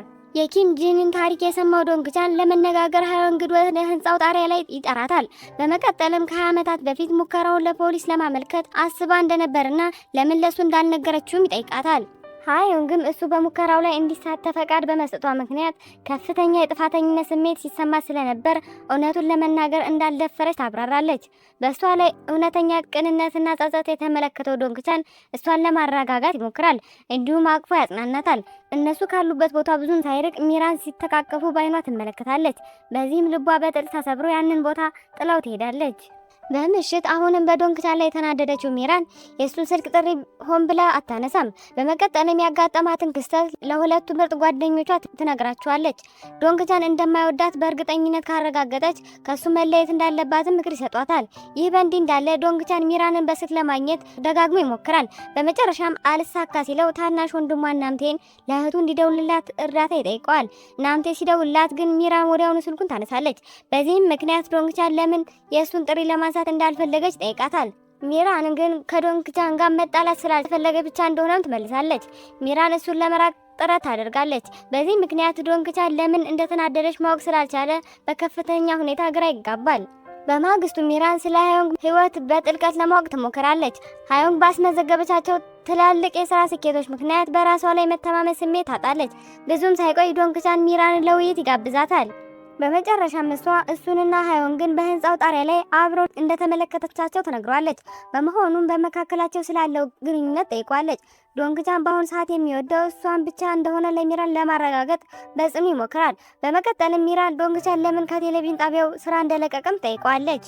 እሱም ላጋጠሙት ነገሮች ሁሉ የኃላፊነት ስሜት ስለሚሰማው እንደሆነ ይገልጽላታል። እንደ ሚራን አባባል ከሆነ ግን ዶንግቻን ስራውን ለቆ ዩቲዩበር ከመሆኑ በፊት የነበረው ትልቅ የስራ ፈጠራ ህልሙን ለማሳካት ነበረበት። ይህ በእንዲህ እንዳለ የህዮንዲ ወንጀል ክስ አሁንም ሙሉ በሙሉ አልተጠናቀቀም። እንዲሁም አሁን በቂ ማስረጃ የለም። ምክንያቱም በህንዱ ተቀጥሮ የነበረው ቴሪ የተባለው ገዳይ እስካሁን በፖሊስ አልተያዘም። እሱም አሁንም በነጻነት እየተንቀሳቀሰ ዶንግቻንና ሚራንን ኢላማ ማድረጉን ቀጥሏል። በአንድ ወቅት የቲቪኦ የቴሌቪዥን ጣቢያ ትልቁን የባለቤትነት ድርሻ የያዘው ሆሽን የተባለ ቆንጆ ወጣት ስለ ማቀዝቀዣ ሙከራ ለመጠየቅ ሚራንን ለማግኘት ወደ ቢሮ ይመጣል። እሱና ፍቅረኛው በማቀዝቀዣ ሳጥኑ ውስጥ ለመግባት ይፈልጋል። እሱ ሚራን ያገኘበት ዋና ዓላማ ከማቀዝቀዣው ሳጥኑ ከወጡ በኋላ የሚያጋጥሙትን የጎንዮሽ ጉዳቶችን ምን እንደሆኑ ለማወቅ ነው። ጊዜያት በፍጥነት አለፉ። ዶንግቻን ከዓመታት በፊት ያላጠናቀቀውንና ከ24 ሰዓቱ ሰዎች የማቀዝቀዝ ፕሮጀክት ሙከራ ጋር የተያዘው ስራ ላይ መጨረስ በሚል ሰበብ ሁልጊዜ ወደ ቴሌቪዥን ጣቢያ ቢሮ ይመጣል። በሌላ በኩል የዶንግቻን እናት የልጇ ከሚራን ጋር ያለውን የፍቅር ግንኙነት ካወቀች በኋላ ፍቅራቸውን በፍጹም አልፈቀደችውም። በመሆኑም ቤተሰቡ በዚያ ጉዳይ ላይ ስብሰባ ያደርጋል። ሚራን የዶንግቻንን ቤተሰብ በሙሉ ለመጠየቅና ሰላም ለማምጣት ትመጣለች። መጀመሪያ ላይ በክፍሉ ውስጥ የነበረው አየት በጣም ውጥረት የበዛበት ነበር። ሚራን በመጨረሻ ውጥረቱን ሰብራ ሁሉም ዘና ብለው እንዲጫወቱ ታደርጋለች። በመቀጠልም ለጊዜው ምንም አይነት የማግባት እቅድ እንደሌላትም ትነግራቸዋለች። በዮንግሱን ቤት ቢዮንግሲን በድንገት ብቅ ይላል። ወደ ቤት በመመለስ አሁን የሚኖርበት ቤት ሙት መንፈስ እንዳለበት በምክንያትነት ያቀርባል። ዮንግሱን ከቤት አባራ የነበረው ቢሆንም እሱ ቤት ውስጥ እንዲኖር እንድትፈቅድለትም ሊያሳምናት ይሞክራል። በአንድ ምሽት ሚራን በቤቷ ጣሪያ ክፍል ውስጥ የሚገኘውን ዶንግቻን ለመጠየቅ ትወጣለች። በመቀጠልም ሆሺ የታመመችው ፍቅረኛውን ተከትሎ አብሯት በማቀዝቀዣ ሳጥን ውስጥ ለመቀዝቀዝ ስላለው እቅድም ትነግሯለች። ሚራን ወደፊት በሷ ላይ ተመሳሳይ ነገር ቢከሰት ዶንግቻን ከሳጥን ውስጥ እስክትወጣ ድረስ በታማኝነት እንዲጠብቃት እንደምትፈልግ በጥልቅ ስሜትም ትነግሯለች። በማግስቱ ዶንግቻን በማቀዝቀዣ ሳጥን ውስጥ ገብተው ለመቀዝቀዝ የሚፈልጉ ሰዎችን ቃለ መጠየቅ በሚያደርግበት ጊዜ ጄሁን የእሱ ረዳት እንዲሆን ይጠይቋል። በሚያሳዝን ሁኔታ ቃለ መጠየቅ ከተደረጋቸው ሰዎች መካከል አንዳቸውም ቢሆን ከባድ የጤና ችግር የሌለባቸው ነበር። በመጨረሻ ግን ልጃቸውን በማቀዝቀዣ ሳጥን ውስጥ ለማስገባት የወሰኑ አንድ ባልና ሚስቶችን ያገኛሉ። እነሱም ልጃቸው በአሁኑ ሰዓት ምንም አይነት የፈውስ የሌለው የካንሰር ህመም እንዳለባት ገልጸው ለበሽታው መድኃኒት እስኪገኝ ድረስ ልጃቸውን ለማቆየት መወሰናቸውን ያብራራሉ። ከስራ ወደ ቤት በምትመለስበት መንገድ ላይ ሃዮንግ በመኪና ማቆሚያ ቦታ ላይ በአንድ ባልታወቀ ሰው ጥቃት ሊደርስባት የነበረችው ሚራን ከአደጋ ታድናታለች። በመቀጠልም የህንዱ ቅጥረኛ ገዳይ ቴሪ እስካሁን በቁጥጥር ስር ስላልዋለ በጥንቃቄ እንድትንቀሳቀስ ለሚራን በጥብቅ ታስጠነቅቃታለች። በሌላ በኩል ዶንግቻን ሚራን በአንድ ሰው ጥቃት ሊደርስባት እንደሆነ ካወቀ በኋላ ራሷን እንድትከላከል የኤሌክትሪክ ንዝረት መሳሪያ ይሰጣታል። መሳሪያው እያደሰላት ሳለ ታናሽ ወንድሙ ዶንግሲንግ ወደ ዶንግቻን ስልክ ደውሎ ቤታቸው ታድሶ መጠናቀቁን ያበስረዋል። ሆኖም ግን በሚራን ቤት የጣራ ክፍል ውስጥ ረዘም ላለ ጊዜ መቆየት የፈለገው ዶንግቻን ቤታቸው ገና ተጠግኖ እንዳልተጠናቀቀ አስመስሎ ይዋሻል። በቤተ ሙከራ ውስጥ ፕሮፌሰር አዋንግ በመጨረሻም የዶንግቻንና የሚራን የሰውነት ሙቀት መደበኛው ደረጃ መመለስ ስለሚያስችል አዲስ የሕክምና ቀመር ያዘጋጃሉ። ይህ አስደሳች ዜና የሰማው ዶንግቻን በቅርቡ ወደ መደበኛ ህይወታቸው ለመመለስ ስለሚችሉ በጥልቅ ይደሰታል። ይህ በእንዲህ እንዳለ ሃዮንግ ከህዮንዱ ጋር በሚስጥር ስምምነት በማድረጓ ምክንያት በሚራን ላይ ለደረሰው ነገር ሁሉ የጥፋተኝነት ስሜት ይሰማታል። በዚህም ምክንያት ሚራንን አግኝታ እስካሁን የፈጸመችውን ሚስጥራዊ ሴራ ሁሉ አንድ በአንድ ትነግራታለች። ከጥቂት ቀናት በኋላ ዶንግቻን በፕሮፌሰር አዋንግ አዲስ የህክምና ቀመር ላይ የመጀመሪያው መሞከሪያ ለመሆን ይስማማል። ይህ የህክምና ሙከራ ለአንድ ወር ሙሉ የሚቆይ በመሆኑ እሱ በፕሮፌሰር አዋንግ ጥብቅ የህክምና ክትትል ስር ይዋላል። በሙከራው መጀመሪያ ላይ ዶንግቻን በሰውነት ውስጥ በተወጋው አዲስ መድኃኒት ምክንያት ከፍተኛ የሰውነት ህመምና ስቃይ ማስተናገድ እንደጀመረም ይታያል። በሌላ ስፍራ ደግሞ ከመርማሪ አንግቴ ጋር የነበረችው ሚራን አንድ የፖሊስ መኪና እየተከተላት መሆኑን ታስተውላለች። በመቀጠልም መኪናው አስቁማ ወደ ፖሊስ መኪናው ለመቅረት ትወስናለች።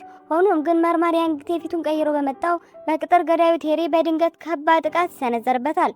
በዚያን ጊዜ ሚራን ከአደጋው አምልጣ ለመሸሽ የኤሌክትሪክ ንዝረት መሳሪያዋን በአስቸኳይ ትጠቀማለች። ወደ ዶንግቻን ስንመለስ አሁን የሱ ጤንነት ከቀን ወደ ቀን እየተሻሻለ እየመጣ ይመስላል። ፕሮፌሰር አዋንግ በስድስተኛው ቀን ሌላ ተጨማሪ የህክምና ቀመር እንደሚወስም ይነግሩታል። ይህ በእንዲህ እንዳለ በሚራን ላይ የተሰነዘረው ጥቃት የሰማችው ሃዮንግ የቅጥረኛው ገዳዩን ቴሪ መደበቂያ ቦታ ፈልገው እንዲያገኙት የበታች ሰራተኛዋን በአስቸኳይ ታዛለች። በተመሳሳይ ሰዓት ከዚህ ቀደም በተሪ ከባድ ጥቃት የደርሶበት የነበረው መርማሪ ያንግቴ በሆስፒታሉ የሕክምና ክትትል አግኝቷል። በመቀጠልም የደረሰበትን ጥቃት በስልክ ለዶንግቻን ያሳውቀዋል። ይህም ዶንግቻን ስለ ሚራን ደህንነት በከፍተኛ ሁኔታ እንዲጨነቅ ያደርገዋል። ዶንግቻን ሚራን ተሸሽጋ እንድትቆይ ለማሳመን ቢሞክርም እሷ ግን ቴሪ በቁጥጥር ስር ለማዋል በራሷን እንደምትጸና ትገልጻለች። ብዙም ሳይቆይ ዶንግቻን በሰውነቱ ውስጥ ከፍተኛ ህመም ስቃይ ተመልሶ ስለመጣበት ሚራን እሱ ወደ እሷ ክፍል ወስዳ እንክብካቤ ታደርግለታለች። የእሱ ደካማ የጤና ሁኔታ የተመለከተችው ሚራን በእሱ ምትክ እሷ ራሷ ለፕሮፌሰር ሃዋንግ አዲስ የህክምና ቀመር መሞከር ለመሆን ትመኛለች። ከጥቂት ቀናት በኋላ የዶንግቻን የጤና ሁኔታ እንደገና መሻሻልን ያሳያል። የሰውነቱ መሻሻል ደረጃ በትክክል ለመወሰን ሲባል እያንዳንዱ የሚያሳየው ለውጥ በምስልና በጽሁፍ ይመዘገባል። በቤት ውስጥ የራት ሰዓት ላይ መርማሪ ያንግ በሆስፒታል ውስጥ እየታከመ መሆኑን ያወቀው ዶንግቻን ከታናሽ እህቱ ከዶንግጁ ወዲያውኑ ከቀድሞ ባሏ ጋር ከመርማሪ ያንግ ጋር እንድትጣረቅም ይጠይቃታል። የዶንግቻን የሰውነት ጤንነት በጥሩ ሁኔታ ከተሻሻለ በኋላ አንዳንድ የቀሩትን የቢሮ ስራዎችን ለማጠናቀቅ ወደ ቴሌቪዥን ጣቢያ ቢሮ ይመለሳል። ሁሉም የስራ ባልደረቦቹ ስብሰባ እያደረጉ ሳለ የቀረቡትን አዳዲስ የፈጠራ ሀሳቦችን ሳቢ እንዳልሆኑ ሲሰማ እሱ በመጨረሻ ፕሮግራሞቹን ይበልጥ ማራኪና አስደሳች ሊያደርጉ የሚችሉ ጠቃሚ የፈጠራ ሀሳቦችን ያካፍላቸዋል። በቢሮ ውስጥ እያለ ዶንግቻን ቀስ በቀስ መጨመር የጀመረውን የሰውነት ሙቀቱን መፈተሽ አይዘነጋም። የክፍሉ ማቀዝቀዣ በበራበት ክፍል ውስጥም የብርድ ስሜት ማስተናገድ ይጀምራል። ይህ በእንዲህ እንዳለ ሆንግ ሱንግ ሃዮንግ ከስራ እንዳትለቅ ለማሳመን ጥረት ያደርጋል። በሌላ በኩል ዶንግጁ መርማሪ ያንግ ከሆስፒታል መተኛቱን ከሰማች በኋላ የቀድሞ ባሏን ለመጠየቅ ትወስናለች። እሱን ለመጠየቅ የመጣችውም ዶንግቻን ስለጠየቃት ብቻ እንደሆነ በምክንያት ታቀርባለች። እንደ ማረጋገጫም ይሆን ዘንድ መርማሪ ያንግ ከእሷ ጋር በጋራ ፎቶግራፍ እንዲነሳ ትጠይቀዋለች። በዮንግ ሱንግ ቤት ጂሁክ እናቱ የተሻለና አዲስ ህይወት መምራት እንድትችል በማቀዝቀዣ ሳጥን ውስጥ እንድትገባ ምክር ይሰጣታል። ሆኖም ግን ዮንግ ሱ እንዲህ አይነቱ ጥሩና አሳቢ ልጅ በማግኘቷ በጣም ደስተኛ መሆኗን ገልጻ ጥያቄውን ውድቅ ታደርጋለች። እንዲሁም በማቀዝቀዣ ሳጥን ውስጥ በመግባት የገንዘብ ህይወቷን ለአመታት ማቆም እንደማትፈልግም ታብራራለች። ይህ በእንዲህ እንዳለ ዶንግቻንና ሚራን በአሁኑ ሰዓት በሳውና ውስጥ ይገኛሉ። ሆኖም ግን ዶንግቻን የሰውነት ሙቀቱ ቀስ በቀስ ወደ መደበኛ የሰው ልጅ ሙቀት ደረጃ መመለስ ስለጀመረ ሁለቱም የተለያየ ክፍሎች ውስጥ ለመቆየት ይገደዳሉ። ከዚያም ቀኑ ሙሉ አብረው የብስክሌት ጉዞ በማድረግና የቡና ጊዜ በማሳለፍ በደስታ ያሳልፋሉ። በማግስቱ ዶንግቻን የመጨረሻውን ዋነኛውን የህክምና ቀመር መርፌ ይወጋል። ይህም እንደገና ከፍተኛ የሰውነት ህመም ስላመጣበት ሙሉ እረፍት ለማድረግም ይገደዳል። ከእንቅልፉ ከነቃ በኋላ ዶንግቻን የሰውነቱ ሙቀት ወደ መደበኛ የሰው ልጅ ሙቀት ደረጃ በመመለሱ በከፍተኛ ሁኔታ ተደሰተ። ይህንንም ወዲያውኑ ለሚራን ስልክ ደውሎ አበሰራት። ዶንግቻን ሚራንን ሲያገኛት እሷን በዚህ የሙከራ ጣጣ ውስጥ በማስገባቱና ህይወቷን ለአደጋ በመዳረጉ በድጋሚ ይቅርታ ይጠይቃታል። ሆኖም ግን ሚራን በዚህ ሙከራ ላይ በመሳተፏ እውነተኛ ፍቅርን ለማግኘት በመቻለው ምክንያት ሁልጊዜ የምታመሰግን መሆኗን ትገልጻለች። ሁሉም የህክምና ምርመራዎች ከተጠናቀቁ በኋላ ዶንግቻን ሙሉ በሙሉ መደበኛ የሰውነት ሙቀት እንዳለው በይፋ ተረጋገጠ። ይህ ዜና በእርግጥም የእሱ ቤተሰቦችን በሙሉ በከፍተኛ ሁኔታ አስደሰተ። በመቀጠልም የሚራን ቤተሰቦችን በመጠየቅ እሷን በተመሳሳይ ሁኔታ መደበኛ ሰውነቷን ልትመልስ እንደምትችልም ያበስራቸዋል። ሆኖም ግን አዲሱን የህክምና ቀመር መርፌ በፍጥነት ለመወጋት አቅዳ የነበረችው ሚራን ጎጎ 99 የተሰኘው ፕሮግራም ቀረጻ ሙሉ በሙሉ እስኪጠናቀቅ ድረስ የህክምና ቀጠሮዋን ወደ ኋላ ለማስተላለፍም ትገደዳለች። የፕሮግራሙ ቀረጻ እየተካሄደበት ባለበት ወቅት ዶንግቻን በራሱ ተነሳሽነት ሚራንን ለመጠየቅ ወደ ቀረጻው ቦታ ያመራል። እሷ ዶንግቻን ለማግኘት ወደ እሱ በምትመጣበት ቅጽበት ገዳዩ ቴሪ ቢላውን አውጥቶ በዶንግቻን ላይ ጥቃት ለመሰንዘር ሲዘጋጅ ትመለከታለች። በመሆኑም ዶንግቻን ካደጋው ለመጠበቅ ስትል ራሷን ጋሻ በማድረግ በቴሪ በጭካኔ ትወጋለች። ሚራን በከፍተኛ ሁኔታ ቆስላና ደሟ መፍሰሷን የተመለከተው ዶንግቻን ወዲያውኑ በአስቸኳይ ሁኔታ ወደ ሆስፒታል ይዟት ይሮጣል። በሚራን ላይ የደረሰው የቁስል አደጋ በጣም ከባድ በመሆኑ ሐኪሞች በአስቸኳይ ቀዶ ጥገና መደረግ እንዳለበት ይናገራሉ። ሆኖም ግን ፕሮፌሰር ሃዋንግ ሚራን አሁን ከተለመደው የሰው ልጅ ሙቀት በጣም የቀዘቀዘ ሰውነት ሙቀት ላይ ስላለች ማደንዘዣ መድኃኒት ልትወጋ እንደማትችል ያሳውቃሉ። ቀዶ ጥገናውንም በዚህ ሁኔታ ከቀጠለ ህይወቷን ማዳን በፍጹም አይቻልም። በመጨረሻም ቀዶ ጥገና ማከናወን ባለመቻሉ የሚራን ህይወት ለጊዜው ለማዳን ሲባል በድጋሚ በማቀዝቀዣ ሳጥን ውስጥ እንድትገባ ያደርጋሉ። ሚራንን ወደ ቤተ ሙከራው አድርሶ ወደ ቤት የተመለሰው ዶንግቻን ለእሱ አዘጋጅቶ የነበረውን ስጦታ ያገኘዋል። ይህንን ይበልጥ በጥልቅ ስሜት እንዲያዝንና እንዲያለቅስ ያደርገዋል። በሚራን ላይ የደረሰው ይህ አደጋ የዶንግቻን ቤተሰቦችን ጭምር በጥልቅ ያሳዘነ ሲሆን በተለይም ዶንግቻን በመጨረሻ ለተወሰነ ጊዜ ያክል በሚራን ቤት ውስጥ አብሮ ለመኖር ይወስናል። በቤተ ሙከራ ውስጥ ፕሮፌሰር ሃዋንግ የማቀዝቀዣ ሳጥኑ የሙቀት መጠን ከተለመደው የሰው ልጅ የሰውነት ሙቀት ጋር በትክክል መጣጣም እንዲችሉ የአዲሱን ምርምር ከመጀመሪያው ጀምሮ እንደገና ለማካሄድ ይገደዳል። ይህ በእንዲህ እንዳለ ሃዋንግ ወደ ዋሽንግተን ልትሄድ ስትዘጋጅ የበታች ሰራተኞቿ የቅጥረኛ ገዳዩን የቴሪን መደበቂያ ቦታ በፍጥነት እንዲያገኙትና ስለ ሚራን አዳዲስ መረጃዎችን እንዲያቀርቡላት በጥብቅ ትጠይቃለች። የሚራን በድጋሚ ማቀዝቀዣ ውስጥ መግባት ኪዮንጃና ዮሱን በጥልቅ ሐዘን ውስጥ ይጥላቸዋል። ብዙም ሳይቆይ ቢዮንግ ሲም በዩኒቨርሲቲ ውስጥ ያሉ ተማሪዎችን በድጋሚ ለመቅረብና ለማሳደድ በመሞከሩ ከዩኒቨርሲቲው አስተዳደር ከባድ ቅጣት ይደርስበታል። በመሆኑም የዩኒቨርሲቲው ስራ እንዳይባረር እርዳታ እንድታደርግለት የቀድሞ ሚስቱን ዮንግ ሱንግን በስልክ ይማጸናታል። በርካታ ዓመታት አለፉ። ዶንግቻን አሁንም ቢሆን የዕለት ተዕለት ህይወቱን በጥልቅ ሐዘን ውስጥ እያሳለፈ አሁንም በታማኝነት ሚራን ከሳጥኑ የምትወጣበትን ቀን በናፍቆት ይጠብቃል። በሌላ በኩል ፖሊሶች በመጨረሻ የቅጥረኛውን ገዳይ ቴሪ መደበቂያ ቦታ ማግኘት በመቻላቸው መርማሪ ያንግ ወዲያውኑ ሄዶ በቁጥጥር ስር ያውለዋል። ይህ በእንዲህ እንዳለ ዶንግቻን ለረጅም ጊዜ በሚራን ቤት ውስጥ አብሮ በመኖሩ ምክንያት አሁን እንደ ቤተሰቡ አባል ተቆጥሮ በሰላም አብሯቸው ይኖራል። አንድ ቀን ሃዋንግ ወደ ኮሪያ ትመለሳለች። በዚያም ሆንግ ሱን ከቲቪኦ የቴሌቪዥን ጣቢያ መባረሩ የሚገልጸው ዜና ትመለከታለች። ይህ በእንዲህ እንዳለ የዩኒቨርሲቲ መምህርነቱን ያቆመው ቢዮንግ ሲም በምትኩ የስነ ልቦና ማማከር አገልግሎት ከፍቶ መስራት ጀምሯል። ኪዮንግጃ ምንም እንኳን ሁልጊዜ ቢጣሉም አሁን ከሆንኪ ጋር በትዳር ተሳስራለች። ዶንግቻን ደግሞ በቲቪኦ የቴሌቪዥን ጣቢያ ውስጥ ወደ ስራ ተመልሶ ጎልደን ማል የሚል የክብር ቅጽል ስም አትርፏል። በሌላ በኩል ናምቴ የራሱ የዳቦ መጋገሪያ ቤት መክፈት የቻለ ሲሆን ፕሮፌሰር ሃዋንግ ሊጠይቁ በመጡ ጊዜ ታላቅ እህቱን ሚራንን በእጅጉ እንደናፈቀችውም ይገልጽላቸዋል። በሌላ ስፍራ ዶንግጁ ከቀድሞ ባሏ ከመርማሪ ያንግ ጋር በአንድ ምግብ ቤት ውስጥ አብረው ምግብ ሲመገቡ ይታያል። ሃዋንግ ወደ ሀገሯ ከተመለሰች በኋላ ኪቦም ለመጠየቅ ትሄዳለች። እንዲሁም ሚራን በሰላም እንድትነቃ ያላትን ጽኑ እምነትም ትገልጻለች። በዶንግቻን ቤት እሱ ለረጅም ጊዜ በሚራን ቤት ውስጥ አብሮ በመኖሩ ምክንያት ቤተሰቦቹ መቼ ወደ ቤቱ እንደሚመለስ ጠይቁታል። ዶንግቻን ግን ወደ ቤት የሚመለሰው ትዳር መስርቶ ብቻ እንደሆነም ይመልስላቸዋል። ይህ በእንዲህ እንዳለ በቤተ ሙከራ ውስጥ የመጨረሻ የክሊኒክ ሙከራ እየተካሄደ ነው። ዶንግቻን አሁንም በጥልቅ ሐዘን እያዘነ ሲሆን በመጀመሪያው ዙር አዲሱን የሕክምና ቀመር መርፌ እሷ እንድትወጋ ባለማድረጉ የተሰማውን ከባድ ቁጭትም ይገልጻል። ከተወሰነ ጊዜ በኋላ ዶንግቻን ሃዋንግን ያገኛታል። እሷም ሚራን በእርግጠኝነት ከእንቅልፏ እንደምትነቃና ደህንነቷን እንደሚጠበቅ ነግራ ታረጋጋዋለች። ወደ ቤተ ሙከራው ስንመለስ ሙከራው በመጨረሻ ሙሉ በሙሉ ስኬታማ ሆኖ ይጠናቀቃል። የሚራን የሰውነት አካል ወዲያውኑ ከማቀዝቀዣ ሳጥን ውስጥ ወጥቶ ቀዶ ጥገናው ይከናወንላታል። የሰውነቷ የማገገም ሂደት ከተለመደው ሰው ረዘም ያለ ጊዜ ስለሚወስድባት በጽኑ ሕክምና ክፍል ውስጥም ክትትል ይደረግላታል። ሚራን ለበርካታ ቀናት የሕክምና ክትትል ቢደረግላትም ፈጥና አልነቃችም ነበር።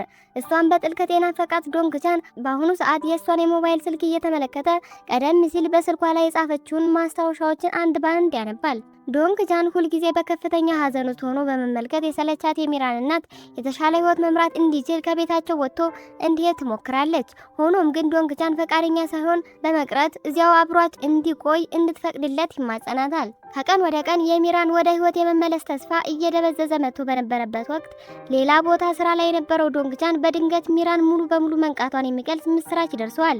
በመጨረሻም ለበርካታ ዓመታት ከዘለቀው ጽኑ ጥበቃ በኋላ ዶንግቻን ከኮማ ያገገመችውን ሚራን በደስታ ያገኛታል። ከዚያም ሁለቱም ወደ ቀድሞ የስራ እንቅስቃሴያቸው በመመለስ በቲቪኦ የቴሌቪዥን ጣቢያ ውስጥ በጋራ መስራት ይጀምራሉ። የዶንግቻን ቤተሰቦችም ስለ ሰርጋቸውና የጋብቻ እቅዳቸው ይጠይቋቸዋል። ሆኖም ግን ሚራን ከማግባቷ በፊት ቀደም ሲል ያላሳካችው ትልቅ የትምህርት ህልሟን ማሳካት እንደምትፈልግ ትናገራለች። ዶንግቻን እሷን ለረጅም ጊዜ በመጠበቁ ምክንያት ትንሽ ቢበሳጭም በመጨረሻ ግን ወደ ውጭ ሀገር ሂዳ እንድትማር ፍላጎቷን በሙሉ ይፈቅድላታል።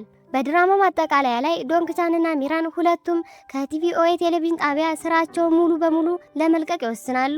በመቀጠልም በውጭ ሀገር ሆነው አዲስ የጋራ ዩቲዩብ ቻናል ከፍተው መስራት ይጀምራሉ። ከዚህ ድራማ ታሪክ ላይ ልንማር የምንችለው ትልቁ ትምህርት ትዕግስት ሁልጊዜም ቢሆን መልካምና ጣፋጭ ፍሬን ያፈራል የሚለውን ታላቅ እውነት ነው።